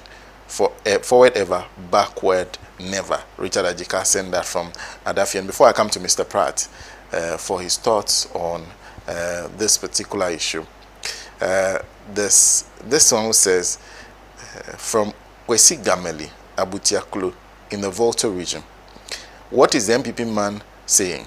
If the delegates who voted for you to get 61% in the past, and the same people, even with additional numbers, giving you 56% this time, and he doesn't know that something is wrong somewhere, he needs tutorials in politics.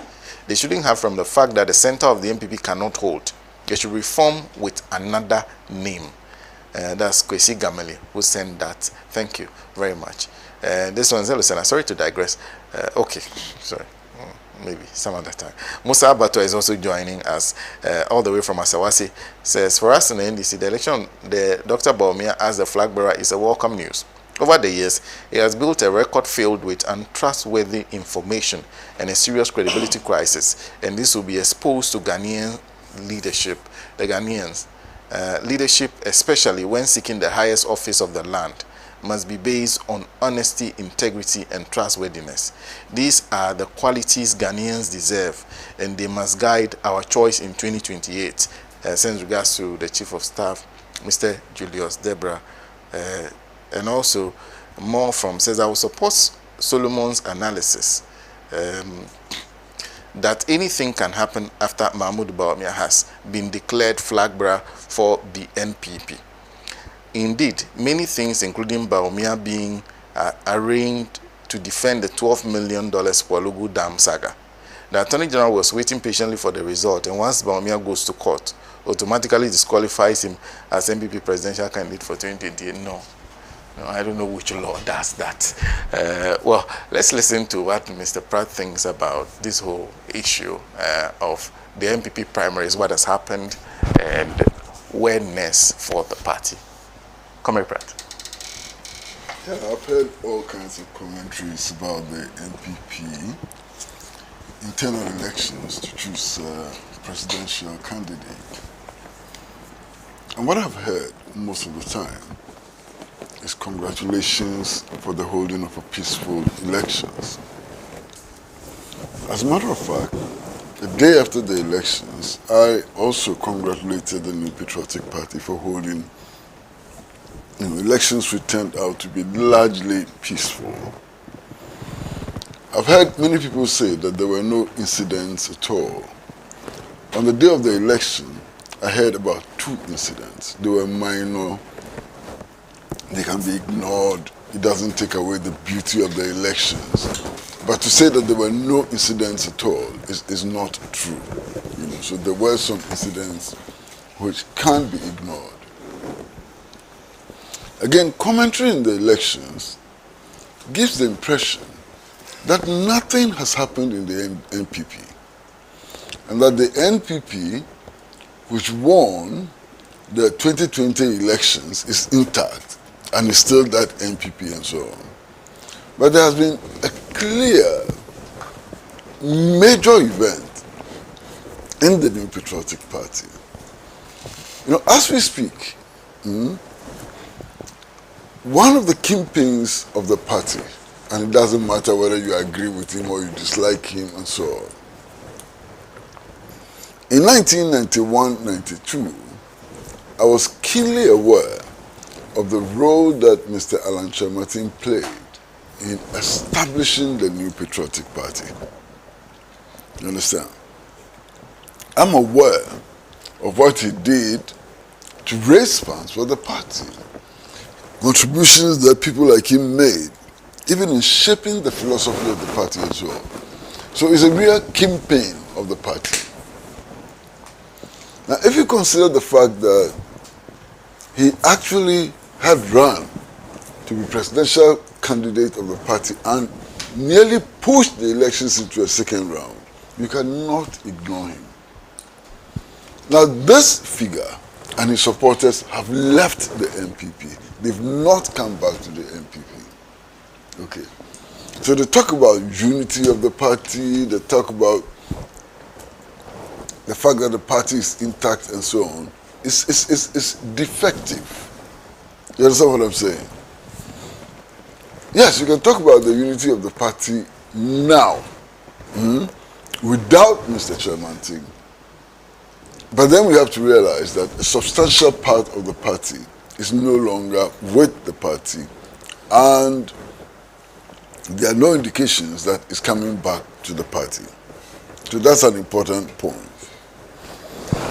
Now, for me, the other important point, and nobody can deny it, and nobody has attempted to deny it. If you look at the amount of money that was spent as incentive for delegates to show up and vote, I should tell you something.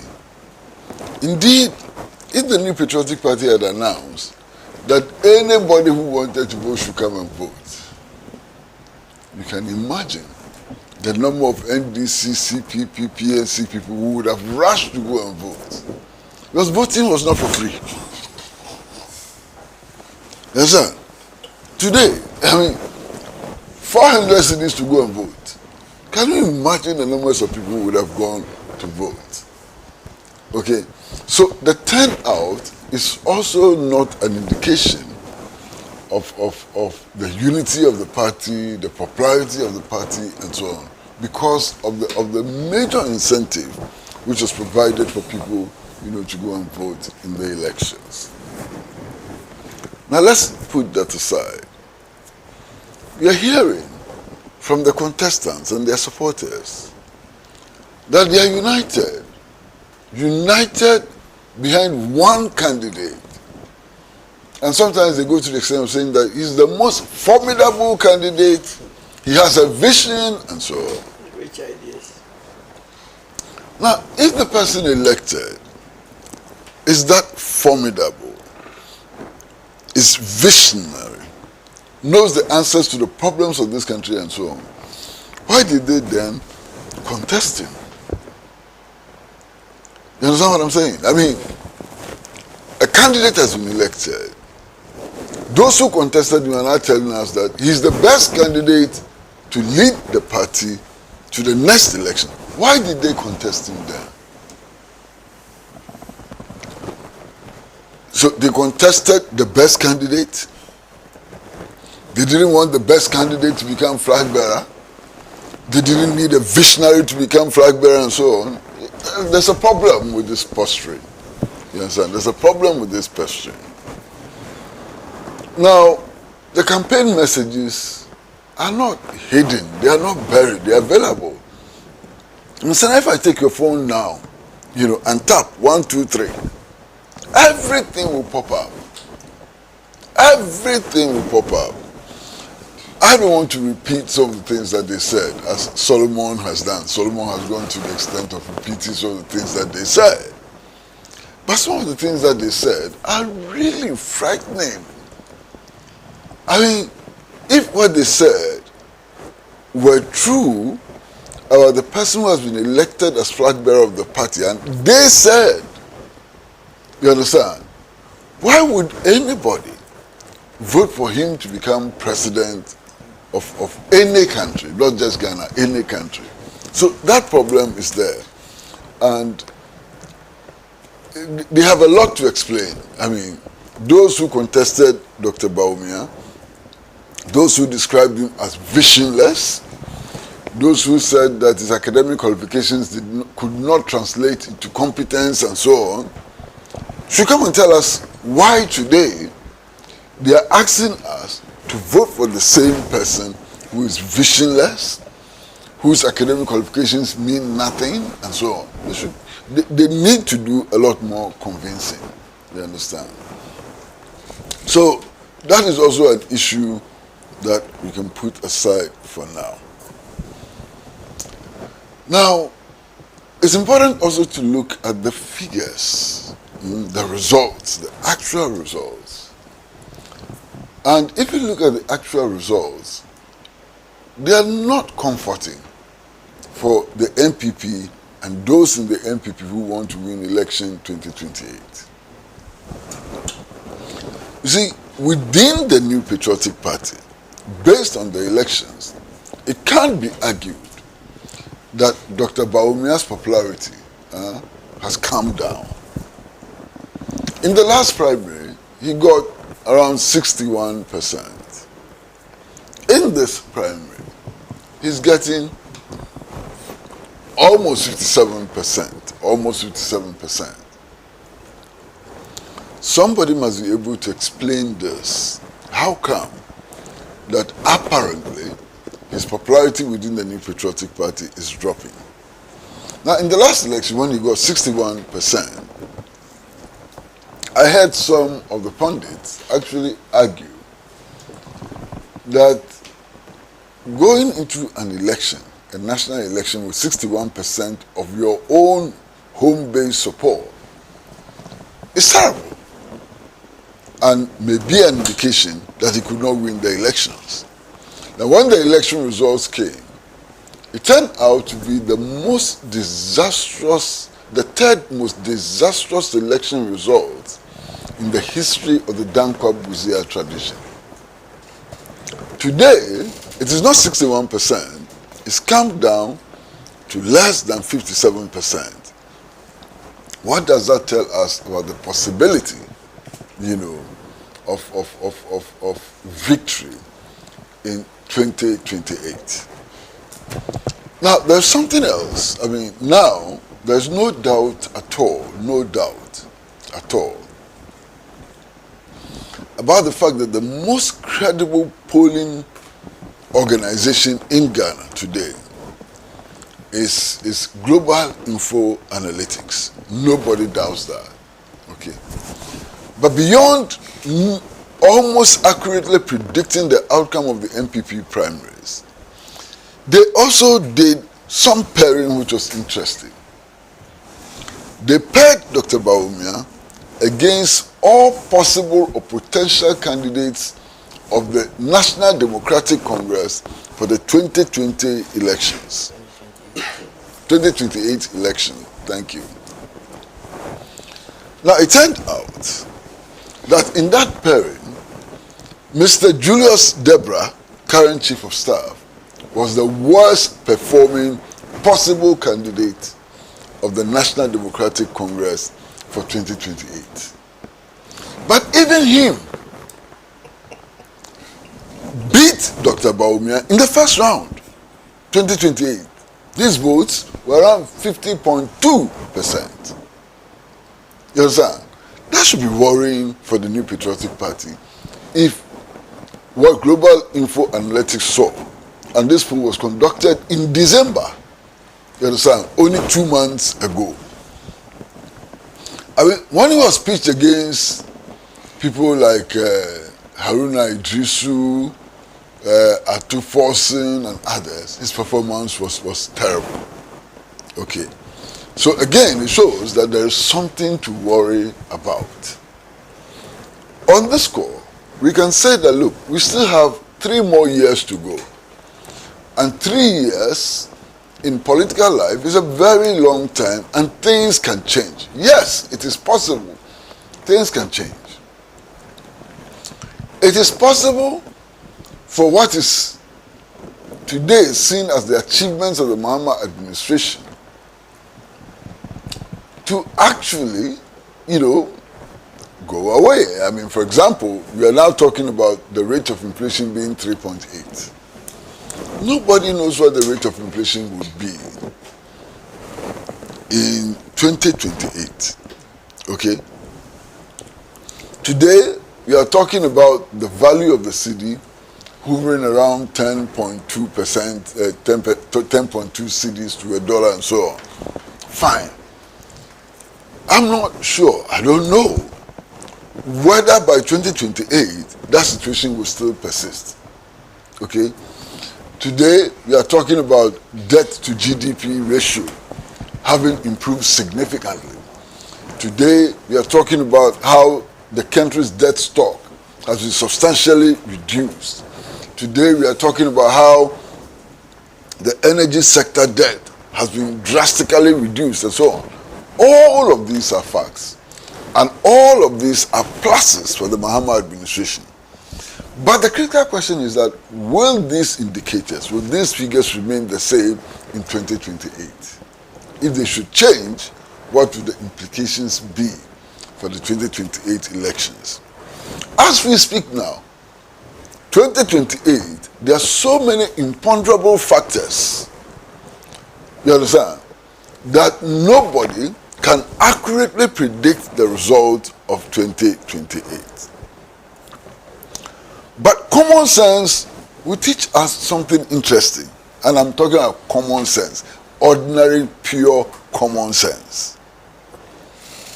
Common sense would indicate that for the people of Ghana to change their mind and vote for the New Patriotic Party, the indicators, economic indicators, the social indicators, and so on, ought to be worse in 2028 than what they were in 2024 for that shift to occur.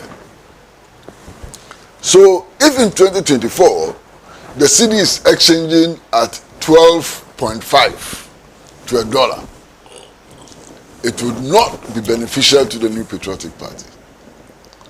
If in 2024 the rate of inflation will be 7%, it can still not be beneficial for the New Patriotic Party and so on. The NDC must necessarily perform. NDC's performance must be worse than the NPP performance in 2024 for that flip, to occur. And sitting here, SENA, I don't know how that is going to happen. I don't know how that is going to happen. I mean, for any government's performance to be worse than the performance indicators in 2024, it will take some doing. You understand? It will take really some serious doing for us to arrive there. So, I'm not particularly optimistic about the chances of the New Patriotic Party. Now, you listen to them, all of them, including my brother in the studio, you listen to all of them, and what they say is that, if only they could unite, I don't think that election results spring from internal unity. It doesn't. I mean, to think that way is to underestimate a people. Elections substantially are about bread and butter issues, concrete issues which have relevance to the welfare of the people. So when we are going to elections, we are actually talking about access to potable water. We are talking about food, access to better nutrition and so on. We are talking about national infrastructure, how people move around, and so on. It's part of the equation. We are talking about improvement in access and quality of education. We are even talking about sports and recreation and how all of this impacts on people. So you can unite all you want. If you are unable to convince the population that your assumption of office will lead to significant improvement in people's access to education and the quality of education, you are joking. Your unity doesn't mean anything. You can unite all you want. If you are not able to put forward a plan which suggests that national infrastructure will be substantially improved, you are joking. You can unite all you want if you are unable to convince the people of Ghana that food will be available and will be available at prices and conditions which will enable people's access to food to improve. You are joking. You understand? And to be honest with you, SENA, so far, I haven't heard anything that suggests that these conditions would improve. And to be honest with you, very honest with you, the only candidate in that contest who spent considerable time talking about how to improve agriculture, how to improve the employment situation and so on was Kennedy Agyapong. Kennedy Agyapong was the only one, you understand? I mean, his whole campaign was based on that. But he lost. Okay? He lost. And it's interesting. Now, since the elections, something else has happened in the New Patriotic Party. And last Thursday, I was reading the newspapers and I found a syndicated article, newspaper article, syndicated. And why I say that is syndicated, that the same article, word for word, was published in about 5, 6, 7 newspapers. You understand? Word for word. No, nothing changed. The same article in about 5, 6 newspapers. And this article was actually saying that, look, the party has to choose Dr. Matthew Opoku Prempeh as the running mate. Okay? And that if the party chose any other running mate, it would be a disaster. I hope some of you read that article. That article was offensive in the extreme. Because at the time when we are talking about party unity and the need for everybody, including contestants who lost, to rally around the candidate, that article was denigrating all other candidates and saying that they are unfit to be running mates.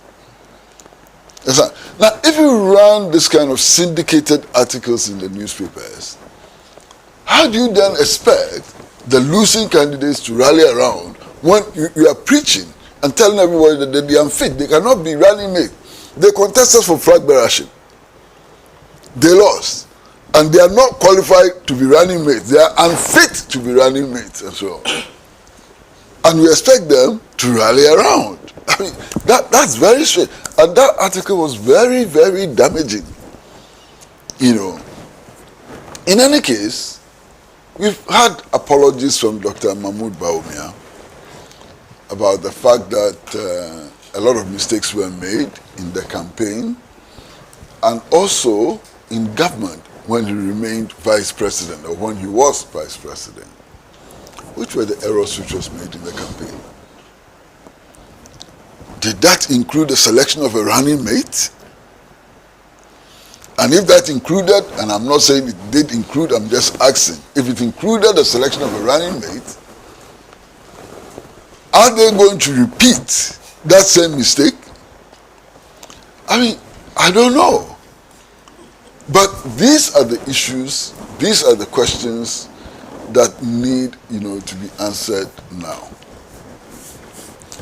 Then I also see the effort to fan ethnic sentiments. It started all over again. You understand? And I'm worried about it. And I must confess that, to be honest, it is not only within the NPP that sentiments are being fanned as an election gimmick or election strategy. In the NDC is happening in the NDC too.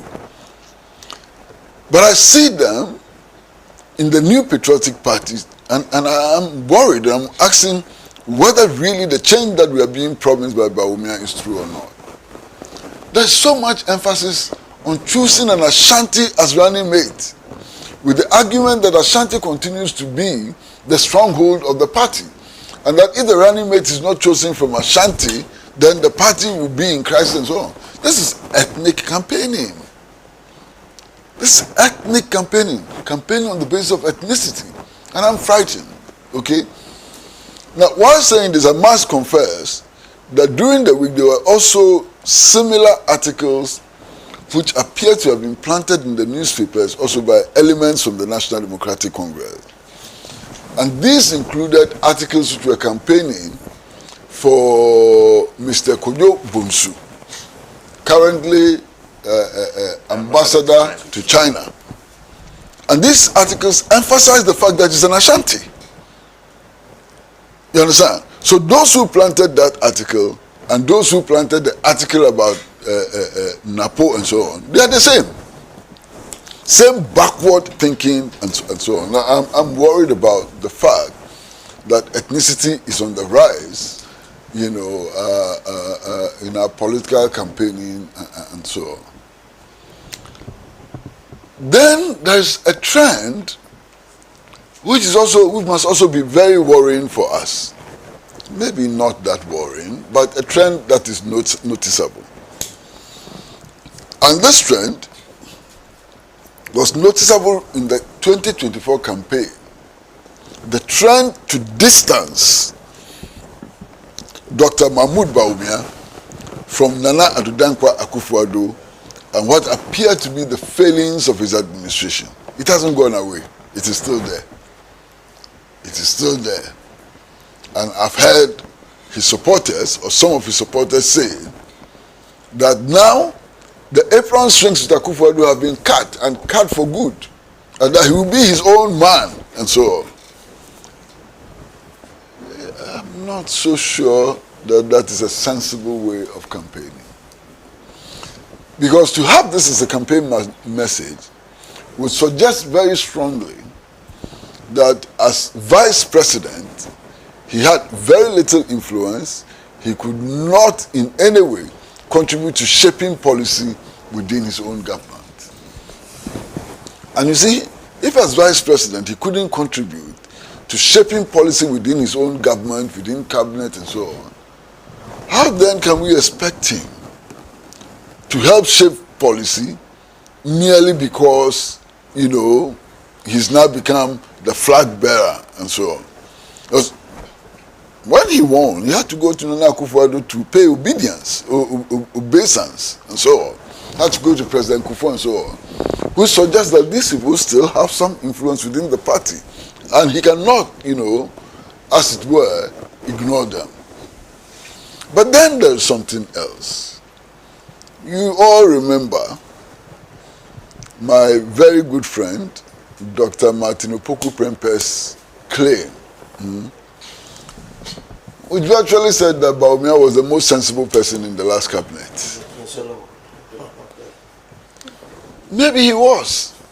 I wasn't there. I didn't take part in the cabinet meetings. I wouldn't know. maybe we should believe NAPO.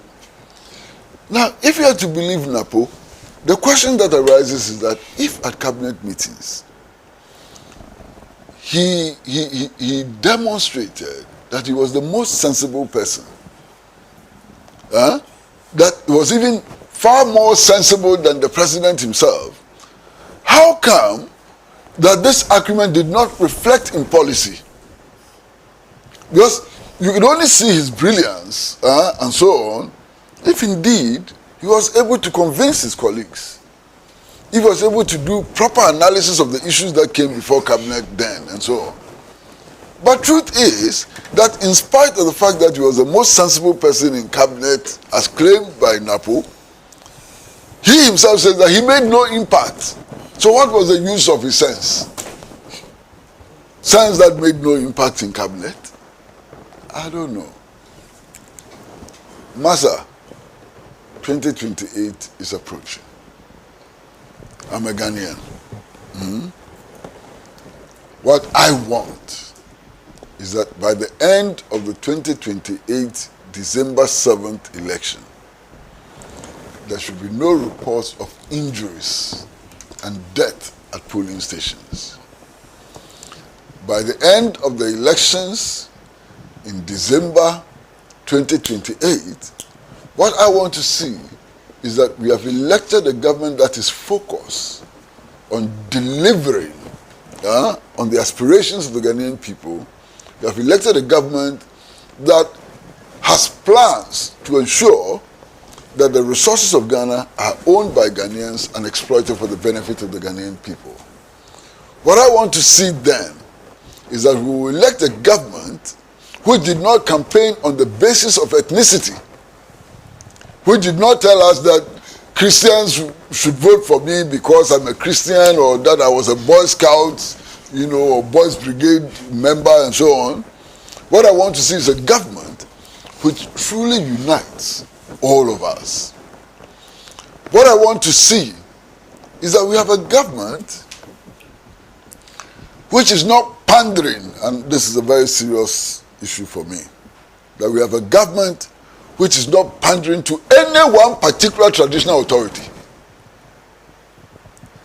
against others.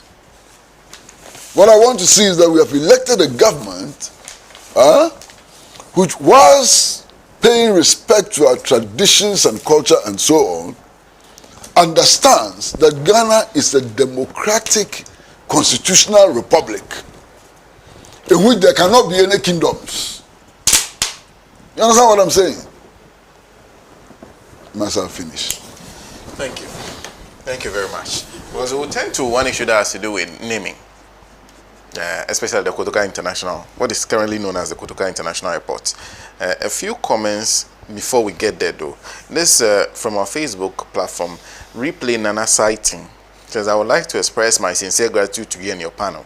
SENA, I want to assure you that the NPP will bounce back stronger and win the 2028 election by Dr. Baumia.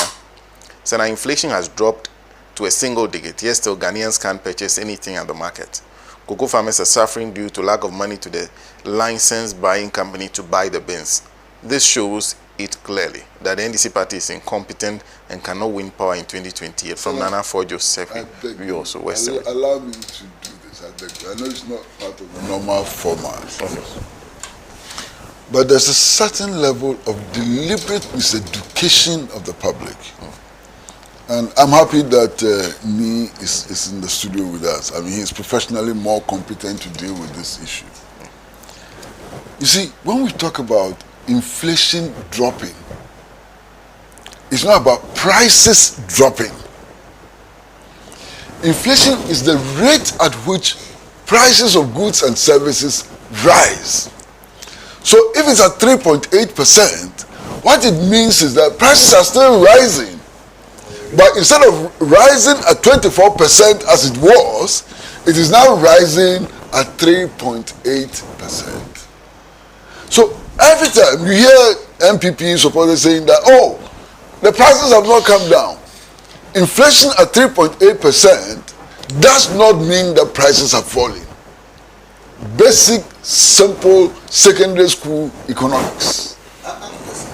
Yes, sir. The other context, you find the NDC trying to preach that inflation has dropped, for which reason prices are now dropping in the market. So it works both ways. Well, that is what I also hear. No problem. That is why. But what you said is the truth. Inflation means price. It's not deflation. It's inflation.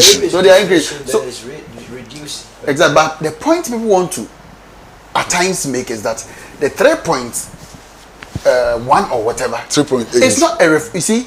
It is a combination of a whole lot of things in the basket, and usually it is the services that takes a higher chunk of it.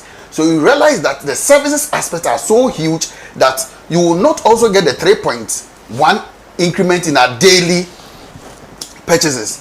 So it's a whole lot that we can. It's a statistical. But the basket has Can always been 150 commodities. Yes. I make, Master, you're right. Okay. The other factor to consider is that the rate of inflation, gross domestic product, all of those things are statistical averages. Yes. Okay. Which means that the things in the basket, some prices may actually have fallen. Sure. But some may have gone up. Exactly. So when you strike the average, you get 3.8%. It's a statistical average. That's correct. Okay. So it's important to take note of that. Now, I hear some NDC people argue that prices are falling. And prices are falling. Yes. Okay. For example, if you take the price of rice, it has fallen dramatically within 1 year. If you take the prices of petroleum products, they are falling dramatically in the space of 1 year. Okay. So commodities for which the exchange rate is so important and so on, they are falling. But the other commodities for which the push factors for price and so on are not the dollar and so on. They have remained high or have even risen. But if you strike the average, prices generally today are increasing at a rate of 3.8% instead of 24%, which is a good thing. Instead of 23%. Done. Food and non-food has actually risen by 2.1%. You see, but like Uncle Kwesi Pratt said, it is the average you are looking at. You have prices dropping, and you see in the basket, not every item in the basket has the same weight in determining inflation. Some of the items in the basket are giving more in terms of our household, what we tend to use more. Every Ghanaian would use more. So yes, this thing about, in fact, prices have reduced. Like he's saying, everything which is being bought in terms of manufacturing, which is backed by the US dollar, has seen a significant decrease. Flour has decreased because wheat, in terms of what you need, the amount of cedis you need to buy has gone down drastically. So flour prices have become, it's an area where there is a lot of price war. We have a lot of price war, but it has fallen a lot. Rice we have seen, oil we have seen, and all that. So yes, but generally by the statistics given to us by the statistical services, it meant that prices had increased by 2.1%.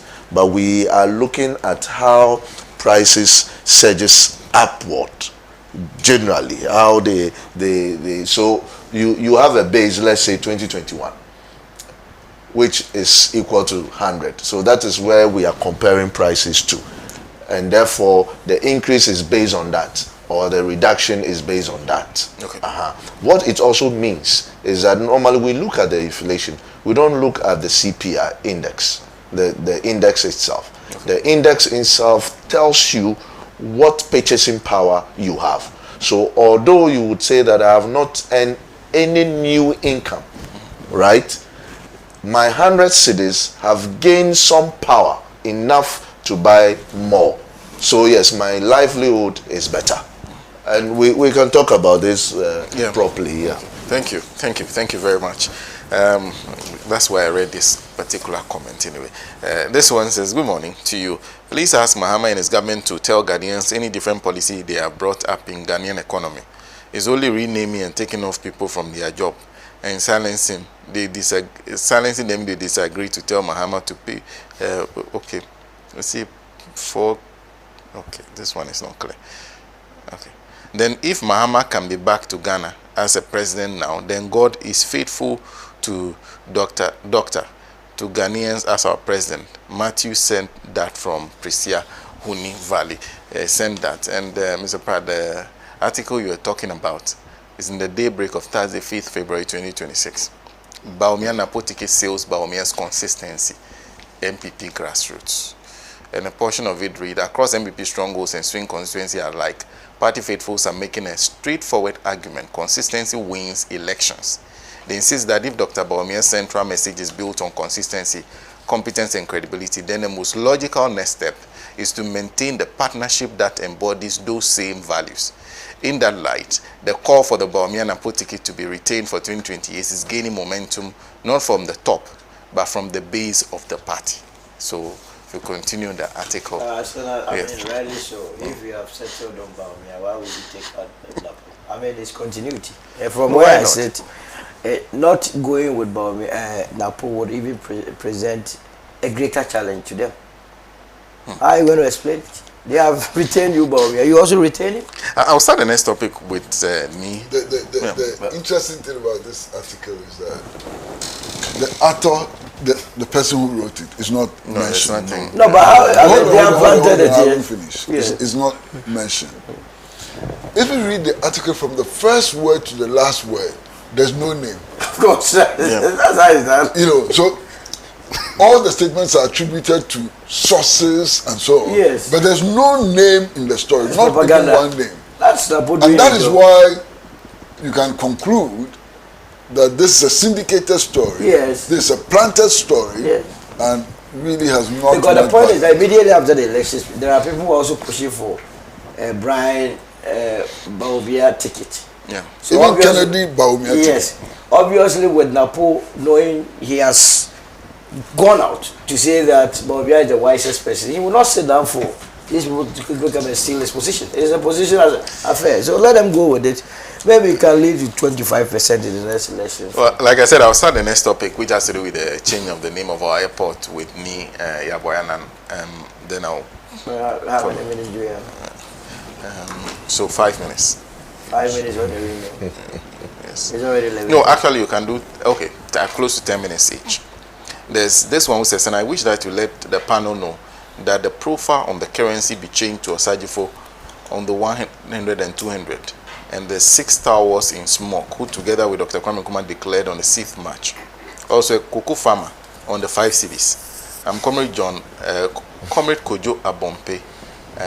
Okay, he says, I need Kwesi Pratt to come to know that when we had Gold Coast, Ashanti, and Northern Territories, which Osajifo and CPP brought together to become Ghana, please must be noted, Fulani was in the Gold Coast.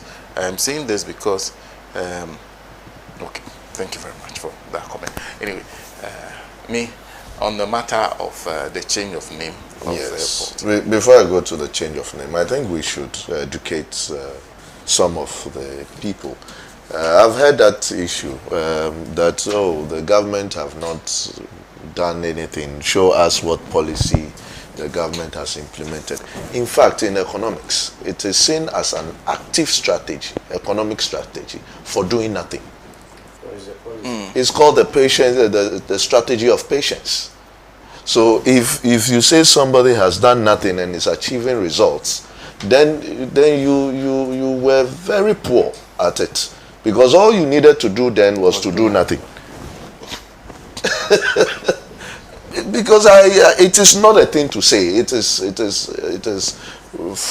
not from an educated mind to say that doing nothing means doing nothing. No, doing nothing is even an active economic strategy. So it's an education for those people who say that. They should stop saying that. Then I would come to the change of name. Well, I think we've done a lot of change of name today, tomorrow. I quite remember the Flagstaff House thing from Golden Jubilee. going to Jubilee House to Flagstaff House, and it kept changing and all that. I think that this one I would wholeheartedly support. Because normally when you pick an individual name to be used, in naming state assets such as the airport, where you welcome almost every visitor into this nation. I think it's basically our biggest door for which we receive a lot of people. Yes, we have the other ports which are, this is the main point of entry when it comes to Ghana. We don't have any other airports which can be compared to the Kotoka International Airport. And so I would first of all ask, if I'm not a Ghanaian, that who is the man Kotoka? And I will be told that the man Kotoka was the one who announced the 1966 coup. And then my issue would be, why would such a person, do you lack individuals who have done so well for this country, so that you couldn't find anybody, but you found the man who actually connived with foreign operators and all that to overthrow a government that actually made him a major general, and then he was also the defense, I think, head of the defense and all that at the time. So my issue would be, for somebody who is not a Ghanaian, why glorify such a man with such estate assets of that nature? And for me, that is where it makes most sense that we need to change the name. Changing the name, I'm for it. Calling it Accra International Airport is something I also felt that we needed to have looked at better. I think a lot of us do not even know the meaning of Accra. We have kind of made all sort of try to put all sort of history behind it and all that, and I have seen a lot of it, and I don't know which one is true and which one is not true. I mean, at a point in a nation, we need bold people to take bold decisions. If you want to name it after something that sells Ghana as well. Yes, Accra is sold. I mean, if you go on CNN and they are putting out weather reports and all that, it is Accra that is mentioned. Accra is known. It's the capital and it's known. If you want to do any booking online, the name that comes is Accra. You would see Accra. I mean, and it is well sold. Can't we think of selling something else? You know, can't we also think of handling somebody else? Yes, the fact that we had Kotoka and we felt that, okay, it belongs to a certain stock. I don't know which stock Kotoka will belong to today, whether it will belong to the opposing side of the Nkrumahs or whatever. My issue is, can't we also find somebody who have done so much for this country that we want to honor, and we want to project that name, and we want it to boost our tourism sector that in recent times we are making all sort of attempts to push it up. And I thought, yes, I am not for Accra, because we, the indigenes of Accra, it doesn't even promote us. It doesn't even say anything about us. So why the choice Accra? That is where I want to understand. I am all for it changing the name Kotoka, but why the choice Accra? I think we need to be giving more on this particular issue, because that is what it means. You know, when you go to South Africa, You see the name of the airport in Johannesburg. You know what it promotes, you know, and it tells you a history from where they have come from and all that. Yes, Kotoka would have told us a history, but a bad one. But there are people whose name rings huge bells. Well, sometimes people feel that, oh, it was just one-sided. These were the people who fought for our independence and all that. But there are a lot of contributors who are not celebrated, whom we could have also brought up to be celebrated. Maybe we are afraid that it will become a tribal thing, and these people will say, oh, this person has to be used, why use this other person and all that, why not this, and why not this perform better. But that is where decision making comes in, and that is where strength also lies, that you say, this is what we believe in, this is the explanation backing it, and let's go for it. You explain it to the people of Ghana. I think there will be an acceptance. We have all in a quiet way accepted the Accra without asking questions, and for me I think it's wrong. Okay. I don't know why Accra. I should be told why Accra. Okay. Because it doesn't, even if you are doing it for us Gans, then you have done nothing. Because we Gans don't even understand what Accra is. What we know and how we spell Accra as Gans is AKRA. We don't spell Accra ACCRA. All documents that dated back in the 1800s was spelling Accra for us Gans as AKRA. And I don't think it was a Gans spelling as well. Okay. So what is the essence and what is the reason behind the name, the new name being adopted? That I think we need to know. Well, one of the biggest articles written in defense of the name being maintained is from Professor Kweku Asare, formerly known as Kweku Asare. Yes. No, I just wanted to. Why this is? He says if the concern is education, then the answer is not erasure but explanation. Let's add plaques, timelines, and public history that tell the full story. If the concern is context, then the solution is not renaming but teaching. Let's strengthen how we teach our history in schools and in public spaces without fear of selectivity. And then he continues. Yes, Senna, thank you. Before I move into that, I'll say just something brief. I believe it will not be right for anybody to say that this government economically has done nothing to the seemingly improvements we find. If for nothing at all, our gold reserves are being sold to cushion the city. So that is something being done. Senator, thankfully to the NDC, in the run-up to the elections 2024, they gave us nice pictorial evidence of prices of items, comparing when Mahama was leaving office to 2024 when Akufo-Addo was also about to leave office, to show that things have gone higher. Just picking one is Toyota Vitz. Toyota Vitz, this is coming from NDC platform. That used to be sold at 34,000. In December 2024 was 80,000. Toyota Vitz is not manufactured in Ghana. It's a dollar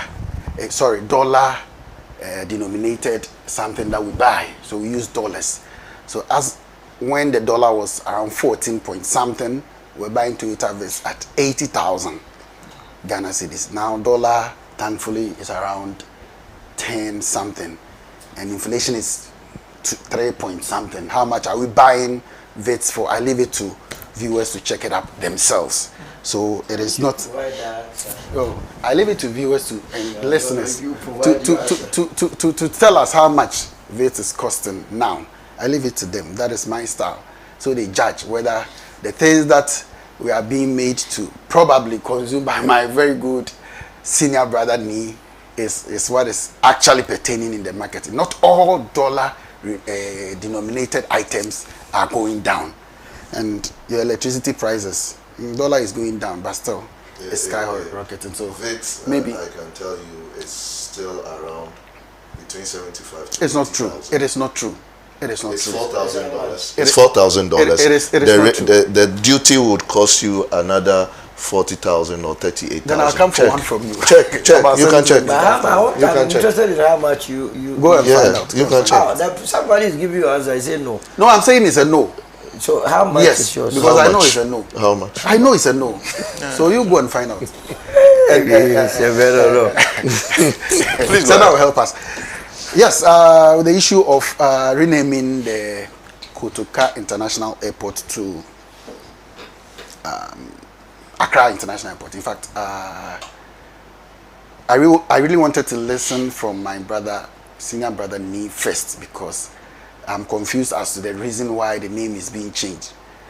And the things that I hear, I was not too sure whether that is the only reason, but it appears that that is possibly the only reason. That is Kotoka being a coup maker. Kotoka being part of the people that overthrew the greatest man Africa had over the last century. That is Dr. Kwame Nkrumah. I believe in his ideas and everything. But truth be told, we shouldn't let it look like Nkrumah was a saint and Nkrumah shouldn't be touched.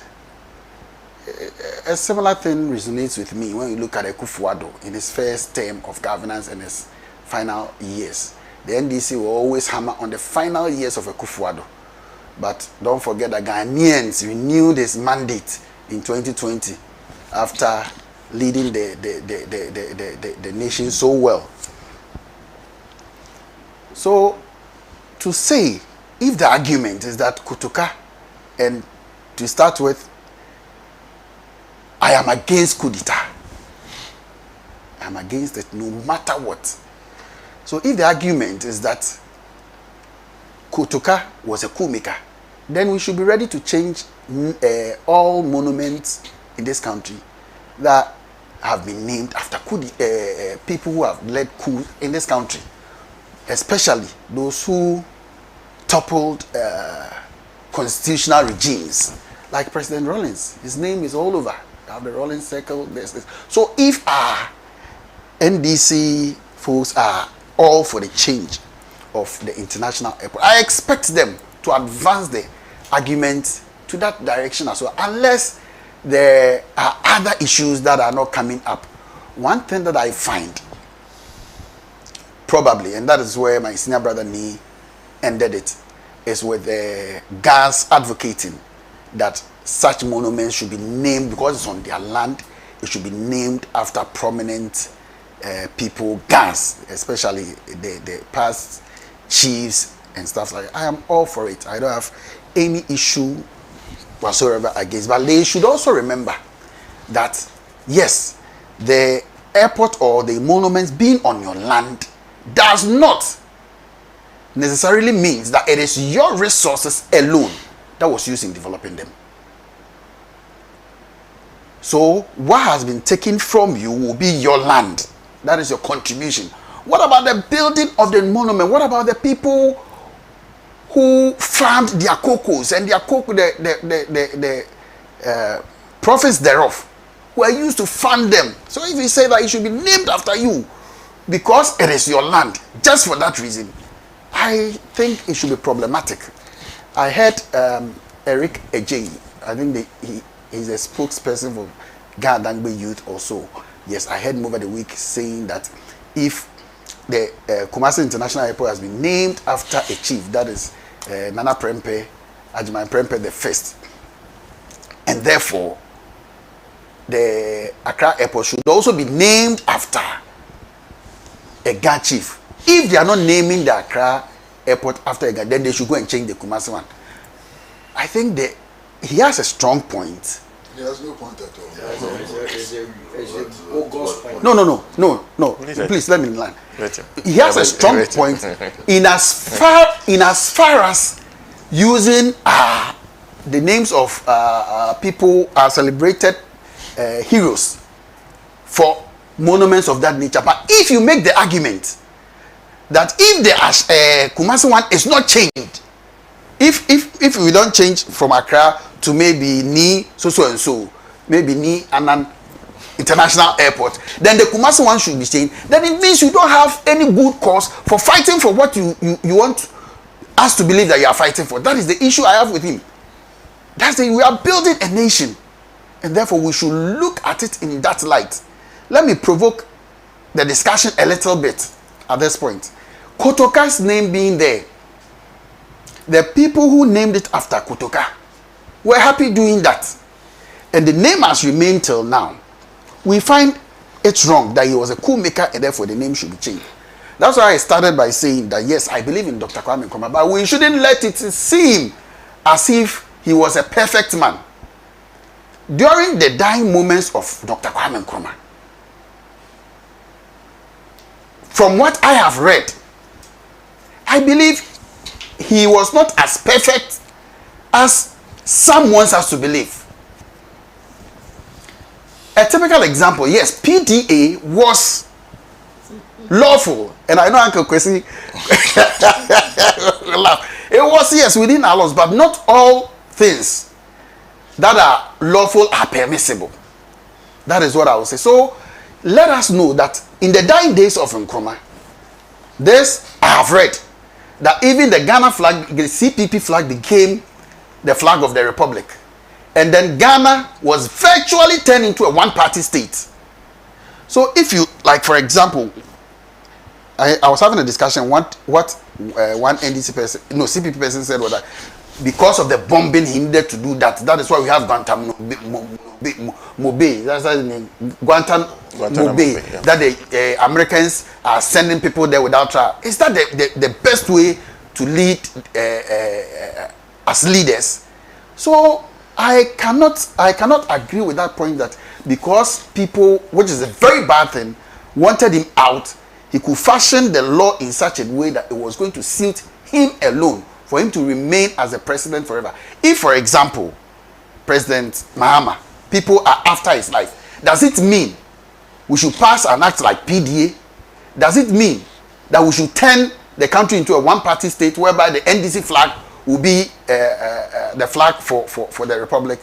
If those things we get at times, whether the facts are twisted or whatever, depending on who is presenting the history to you, you get it one-sided. So let us put all those things together, okay, and not only condemn and sing praises of Nkrumah alone. Let's look at the things that he did, because tomorrow it will be Rawlings's time. He did a lot of good things, but he was also a coup maker, and we should also speak about that. So if Kotoka is going down because he's a coup maker, Rawlings was also a coup maker. Every monument after him should also go down. On the matter of the Vits, I'm confused. Which year? Is it right hand, left hand? Because some come in right hand, they are now converted to left hand. Some come directly. So I am not so sure. So what we are researching for. Yeah. Anyway, let me just read a few messages. This is Abdul Malik from Tamale, who says, good morning. On the issue of the ongoing debate on the issue of renaming Kotoka International Airport to Accra International, SENA, please, I want you to ask the MPP man to reconcile this for me with respect to his party stand. On one hand, the MPP argues that Lieutenant General Emmanuel Kwesi Kotoka stood for democratic values and therefore deserves to be honored. Hence, their justification for his role in the overthrow of Dr. Kwame Nkrumah. However, the very reasons Kotoka and his associate gave for overthrowing Nkrumah are the same reasons General Ignatius Kutu Echampon cited in the overthrow of Dr. K. Busia. Yet the MPP insists that Echampon does not deserve to be honored. Another argument the MPP is advancing against the renaming of Kotoka International Airport is that it will come at a cost. One is then left to wonder whether these are the same people who went to rename almost every major institution after individuals associated with the UP tradition. Now, the question that needs to be answered is, didn't the MPP and the cohorts know the renaming was costing at the time they were doing so? What double standard and hypocrisy? Mr. Osu. So, you see, sometimes I'm very happy that some of us left the MPP at the time realized the party had been reduced to nothing, no principle. There is practically no principle in the party. That if a party decided to go to court in 1994. Remember the MPP versus the Attorney General on the 31st December celebrations. And in that case, all that the relief, all that the MPP was seeking was to bar the government from using state funds to celebrate a coup occasion. That was in 1994. They went to court. They said, under no circumstance must the state eulogize coup. And this was the New Patriotic Party versus not an individual, the entire party versus the Attorney General. It was a landmark case. The MPP won 5-4. And this is the reason why 31st December is no longer celebrated with public lands. So they should have been the first people to be calling for the removal of Kotoka from the airport. You understand? As a country, we must have what we call national agenda. What is our national agenda? When the entire world is celebrating Kwame Nkrumah, as a matter of fact, anybody that stands anywhere and says that Kwame Nkrumah didn't do things, he didn't get certain things wrong, I will be the first person to question the person's integrity. How can a human being be in this world and say, I did certain things and I didn't get it wrong? He got a lot of things wrong. But as a country, you must have what you call a national agenda. Your hero who is being celebrated everywhere. When I went to Washington, I was in the Union Building, I was reading about Kwame. I looked at all the people, the monuments that were there. I felt proud as a Ghanaian. You know, I'm not coming from the CPP background. But I'm so happy that at least the name of Ghana is being represented by Kwame Nkrumah. So if you're beyond all the arguments, I've read what Professor Azari has written. He's thinking on the theoretical point of view. But if as a country you want to develop along agenda, national agenda, then we are blowing hot and cold. That in one breath, Ghana sees Kwame Nkrumah as a hero. Now the first point of call, the name that you see is Kotoka. So anybody who does not know the history of Kotoka, googles quickly, and what comes out or pops out is that Kotoka was the one that removed Kwame Nkrumah. So in one breath you are celebrating Kwame Nkrumah, in another breath you are celebrating the person that removed Kwame Nkrumah. How does this work out? Why must this even be a debate? What monumental achievement would you attribute to Kotoka, apart from the fact that he overthrew Kwame Nkrumah? And whether or not that overthrow led Ghana to any promised land. We have had a lot of coup d'etats since then. NLC, SMC, and so on. It's the reason we are retarded in our development. Interestingly, people who ought to know, I've seen them begin to post the sectorial performances of Kwame Nkrumah in 66. Justifying that because the economy, granted the economy wasn't doing well, they didn't cause or call for a coup d'etat. And these are coming from intellectuals. Then they raise the issue of Preventive Detection Act, PDA. SENA, every act is passed by Parliament. Is that the case? So they create the impression as though Kwame Nkrumah single-handedly brought a law to be dealing with people that really wanted to harm him. If you are a president and people are attempting your life and you decide to put in place, go to India and go and check the National Security Act. Today, in modern day, go and check how different is that National Security Act of India from that PDA. Now, when you box them, they didn't move, elevate the discussion to what about the Avoidance Discrimination Act? And that Kwame Nkrumah was creating one party state. And I said, what? So they don't even know what the Avoidance Discrimination Act came to do. How can you form a political party on ethnic lines or religious lines, Muslim Association, Gashi Fibokwe, Alon Youth, Trans-Togoland, and you think that this is a political party? No, because he was afraid of elections. If you read, Kwame Nkrumah was in prison when he won the Ododiodio election. He won the 54 election. So in terms of winning elections, that was not somebody who was afraid of elections. You get my point? We might be serious. And I find that's why they are even going to remove him. But sometimes I get surprised. that he introduces the ethnic element. And there is another person at the National Development Planning Commission, Professor something, who has also written something. I can't imagine that he was calling on all efforts around the globe to fight against the removal of Kotoka. Where are we getting to with this? Where is the country going with this sort of shallow thinking? We cannot entertain that, because names have a meaning. Look, I agree with Accra entirely. You know why? Because you see, you can name an airport after a place. It gives the place recognition. Why is Cairo Airport not there? If you go to Addis Ababa, it's not Bole Airport. Bole is the name of the district. Can still promote Accra. And by the way, it used to be the original name. Before it was named Kotoka International Airport, was not Accra International Airport. So you must stop this business. Look, it's the only reason why my brothers in the MPP are not coming forth with the idea of UPCP, because now when they go and mention UP, it is our party.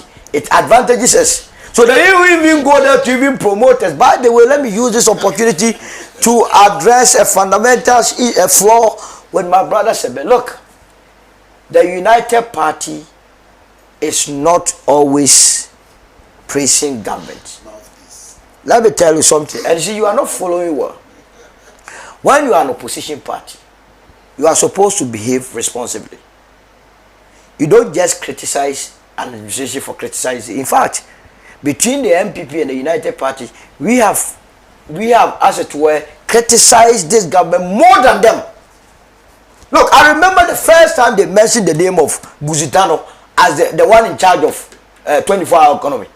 I was the first person to criticize the appointment. But when there is not, if inflation is 3.8 today, and I know that you left it at 23%, on what basis would I go and criticize? You yourself, you ended by praising the government, that all the indicators are good. So are you doing the bidding of the president, the government? I'm sure you need to give praise where it's due. Now, so what different is what you have been doing from what I've been doing? Because you couldn't have done otherwise. That when the indicators are so good, better comparative to what you left, on what basis would I criticize? On what basis would I criticize John Mahama that the cedi has stabilized, when I know the importance of the stabilization of the currency?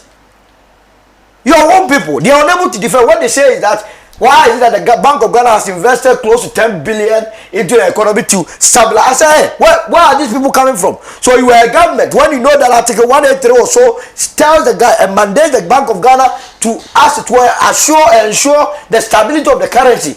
And that when you have money sitting there, and you know that if you don't intervene in the market, the cedi will wobble. You will sit down for the cedi to wobble, to wipe away people's, working capital, and say you are a government. No way. But what we from the United Party will not do is that we will criticize blindly. That's what we will do. Look, as a government, it is not that the Auditor General's report is going to come. Is that not the case? Yeah. So if they were strategic enough, and no wonder Afenyo last time told all of us that the 2025, the whole of 2025, they never had any strategy in Parliament. And when he said, I said, hey, we were just doing anything anyhow. And now that Dr. Mahmoud Wawia has come, they hope that he will give them directions. You understand? Because as opposition, they think that the work of opposition is always to oppose. No. Okay. You understand? So the name is long overdue. They must clear the Kotoka and immediately replace it with Accra International Airport, and we move on.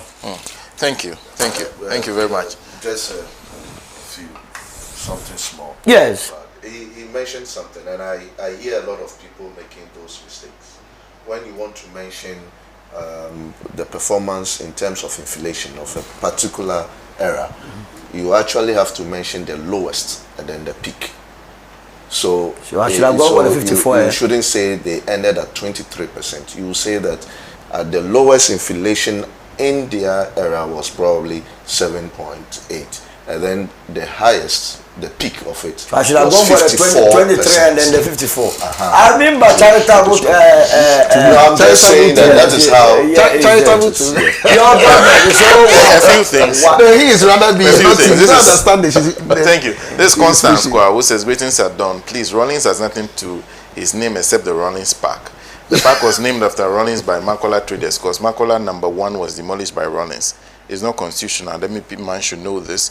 This one also says, if indeed Ghanaians, says Kotoka shouldn't be demonized as if he did bad by staging the coup against Nkrumah.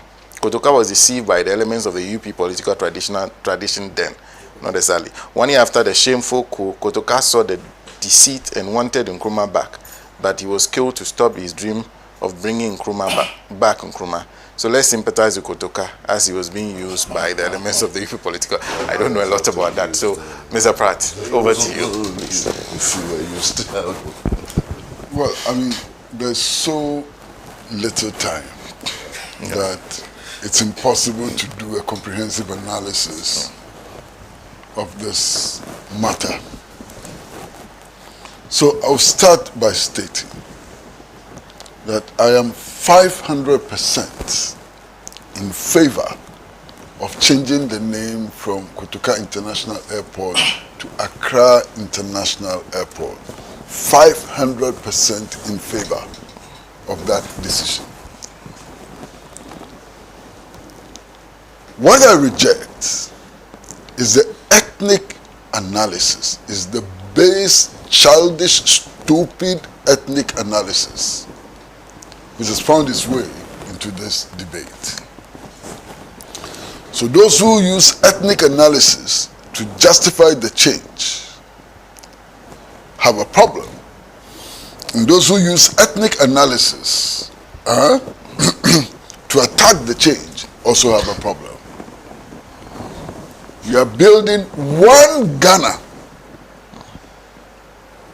That was the national goal from independence to today. We are building one Ghana. Every Ghanaian national is entitled to the resources in Accra and the resources in Paga equally. The people of Paga are not entitled to the resources of Paga exclusively. In much the same way that the people of Ashanti are not entitled to the resources of Ashanti exclusively. We are building one Ghana. That is the national objective.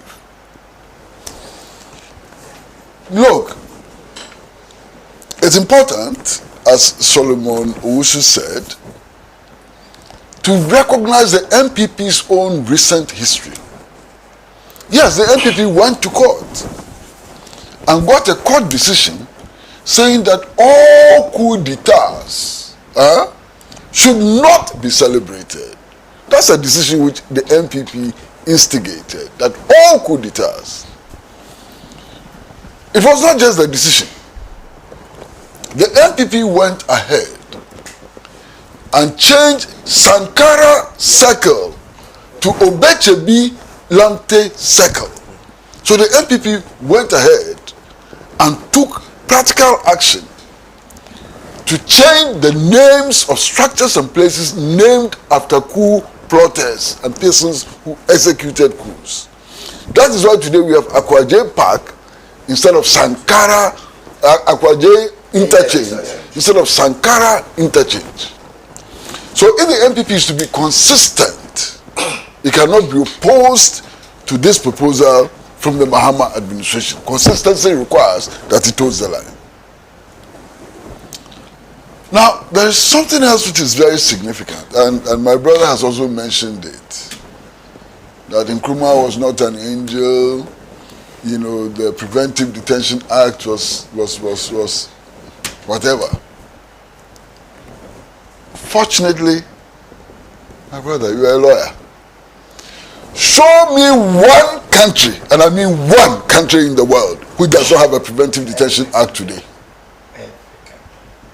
Show me one country in the world. If you look at our constitution today, under certain circumstances, citizens' rights are suspended. Go and read the provisions on the declaration of, Declaration of War and so on. some circumstances. The Patriot Act in the United States of America, is it not a preventive detention act? The Patriot Act. Britain has the same law. Germany has the same law. So to pretend that only the Nkrumah government instituted this law is dishonest. Because every government in the world has one form of preventive detention act or the other. And so I was right. It is under the Patriot Act that people were arrested all over the world without charge and trial and dumped at the Guantanamo Bay in Cuba by the United States of America. So let's be fair to the facts. In any case, what was the substantial difference between the Preventive Detention Act and the Protective Custody Law? What was the difference? This was the law under which all CPP activists, including pregnant women, were arrested and detained without charge or trial. So please, let's be fair to the facts. Preventive Detention Act cannot be put on the neck of the Convention People's Party and the CPP alone. Every government has had a Preventive Detention Act one way or the other. You see, we will have enough time to discuss these matters. On Ghana's Day of Shame, the 24th of February, there will be a public forum on these matters. And that public forum will be transmitted live on Pan-African television. So those who have time, please listen. It will help. And those who can afford it, they should come to the headquarters of the Socialist Movement of Ghana, where these issues will be debated in detail by Ghanaians and non-Ghanaians together, people from the United States of America, and so we'll all be there to discuss these matters in detail. But you see, the February 24, 1966 coup was not an ordinary coup d'etat. It was not an ordinary coup d'etat. In fact, it's a very, very special coup d'etat. What went into it has not gone into any other coup d'etat in Ghana. Why? The evidence, and I'm talking about the evidence, is clear that this was a coup d'etat which was sponsored, planned, and executed by the Central Intelligence Agency of the United States of America. The evidence is in the declassified documents of the CIA. The evidence is in the testimony of Philip Agee, who was one of the most prominent agents of the CIA. The evidence it's in other testimonies, Philip Agee and John Stockwell and so on. They've all written extensively about this. So let's get out of our illiteracy and read. The evidence is in a book titled The Great Deception, How Nkrumah Was Overthrown, which is the publication of the declassified documents of the CIA with comments. It's available at the Freedom Bookshop. You can get it right now. You understand? The evidence is in a book authored by J.D. Mahoney, the son of the U.S. ambassador at the time, using his father's documents and so on. He's provided the evidence to show that that coup was planned, instigated, supported, sponsored by the Central Intelligence Agency of the USA. So the evidence points to the fact that the 1966 coup was a direct foreign attack on national sovereignty. So those who are praising Kotuka for organizing the coup, they don't know the history. Kotuka was a small tool in the hands of the CIA for organizing the coup. And indeed, the historical evidence again is on YouTube. I interviewed Mr. A.K. Deku, who was one of the conspirators, Commissioner of Police, CID, and then Nkrumah, who became a Commissioner of the National Liberation Council. I interviewed him a few weeks before he died. A.K. Deku was chairman of the Council of Elders of the New Patriotic Party. And I interviewed him for a program on TV3 called Hot Issues. The whole program as we speak is on YouTube. Go there and listen to A.K. Deku. I asked A.K. Deku to evaluate Nkrumah. A.K. Deku said that Nkrumah is the best president that Africa has produced. Not Ghana, Africa has produced. I asked him, why then did you join the conspiracy to overthrow him? He said to protect his life. And that if he had opted out of the conspiracy, he would have been killed. So he went along knowing that what he was doing was wrong. Okay? Put that aside. The key conspirator was not Kotoka. It was not Afrifa. The key conspirator for the 1966 coup was a Major Kwashi, who was resident at the 37 military hospital. It was in his house that the coup was plotted. But somehow the CIA decided not to play him up. So his name doesn't appear anywhere. The key conspirator was a Major Kwashi. The coup was plotted in his house at the 37 military hospital. You understand? So we have to understand these things. Now, I pity my nephew, Afenyo Makin. He's my nephew. You know, I really pity him. I mean, he's increasingly becoming pedestrian in his analysis. And I pity him. I actually feel sad for him. This, his drive into ethnicity. Where is the basis? That if you touch Kutuka, you have touched Evers. It's unbelievably childish. Now, let me explain something to you. The Convention People's Party, one of its strongholds was the Volta region. Okay? When the coup occurred, what Kotoka and his henchmen did to Voltarians is unbelievable. Reverend Goka, he was a minister in the Nkrumah government. He's one of those who was bundled and thrown into prison. Are you saying that Reverend Goka was not an Ewe or from the Volta region? He suffered at the hands of Kotoka. Not just that. One of the most prominent advocates of the CPP in the Volta region was in Qatar. His name was called Fiawo.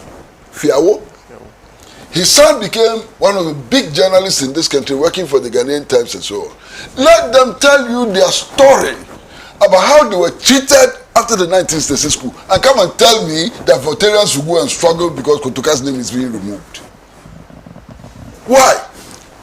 One of the consequences of the 1966 coup was the removal of people from the Volta region and Evers from high offices throughout the country, leading to the filing of the case which became known as Apollo 568.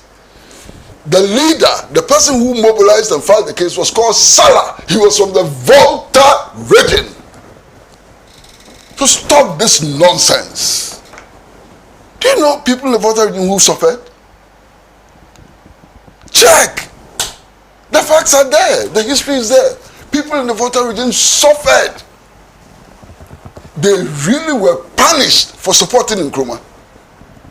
So, to think that people of the Volta region will rise because Kotoka's name is being removed, we are dreaming, we are joking, you are ignorant. You don't know the history. As if you know the history, you would not put forward this baseless, childish argument. You understand? Now, there's so much to say, but we can't say it all.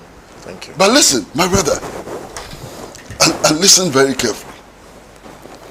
I am all for naming the airport Accra International Airport. Because we are reverting to the status quo ante. Little controversy, no problem. If you come and argue that it should be named Kwame Nkrumah Airport, becomes a problem. Everybody is talking, you know, making unfounded statements and allegations and so on. Accra International Airport, finished. And the reason why it should be named Accra International Airport is not because the airport is in Accra. Because if you accept the argument that you should name it Accra International Airport because the airport is in Accra, by extension of logic, it will lead to total chaos. Okay? It will mean, for example, that the Kwame Nkrumah University of Science and Technology in Kumasi should be renamed Kumasi University. By logical extension. And would that make sense? We are trying to build one Ghana. One Ghana is what we are trying to build. And we should stop this tribalism, this ethnicity, foolish ethnicity and so on, and focus attention on how to build this country and to take it forward. Take the next steps forward and so on. Stop this. I am completely disgusted. These people, some of these people, and then it's important for us also to note that the NPP is not united on this matter. Yes, it's true. So if we have to condemn, let's condemn the backward people in the NPP who are coming up with ethnic analysis and so on. Yeah, man. You cannot rope them with people like Kojo Oppong Nkrumah who supports this change. Kojo Oppong Nkrumah says the change is fine. So Kojo Oppong Nkrumah and Afena Makin are different. They have different positions on this matter. So don't rope the whole of the NPP into this and condemn the NPP. Let's fish out the individuals who are backward, who don't understand our history and deal with them. You understand? Yeah. That's my position. Okay. You see, there's so much to say. I mean, so much to say. So much to say. You travel around the world. Travel around the world.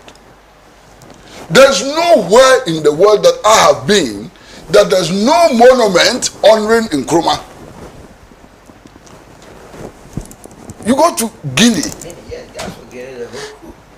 I mean, perhaps Guinea has the biggest statue of Nkrumah anywhere in the world. You go to Mali. Look, I went to Kenya 30 years ago. The major street in Kenya is named after Nkrumah. You go to South Africa, where? You go to Cuba. Nkrumah's statue has been erected in Havana.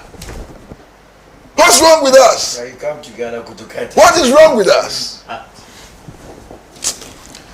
Thank you. Thank you very much.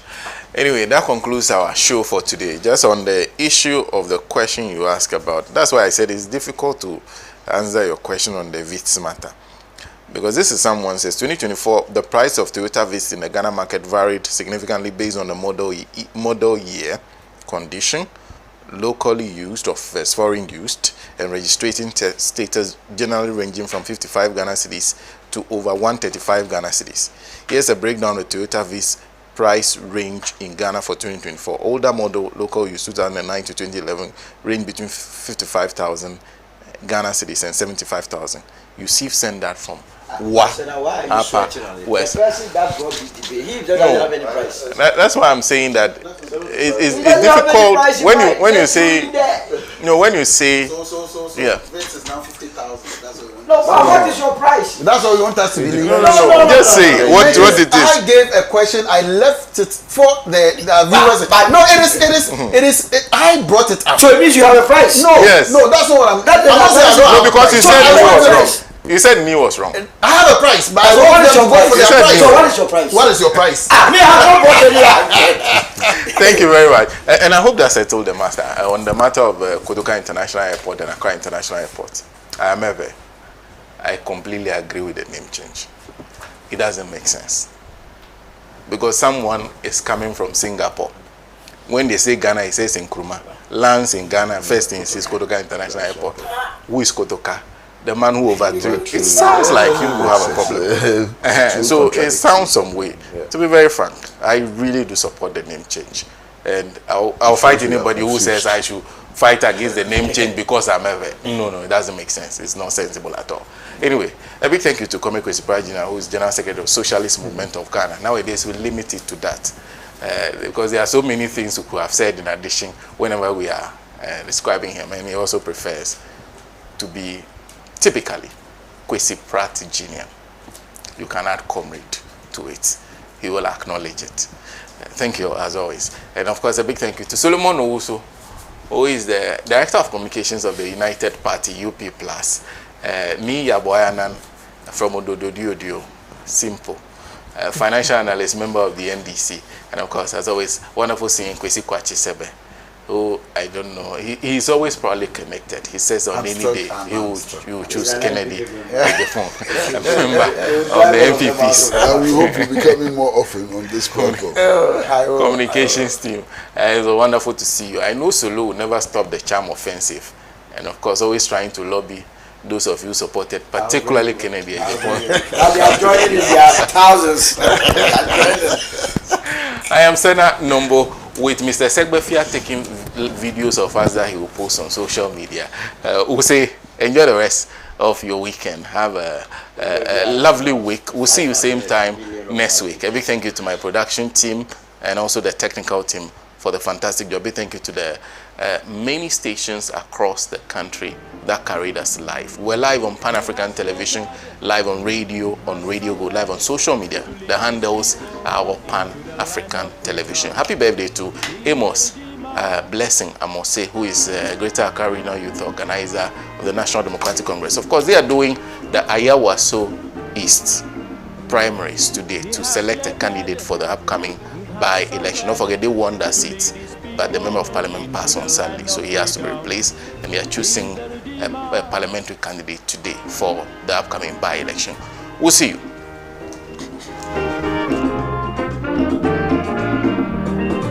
He has labored.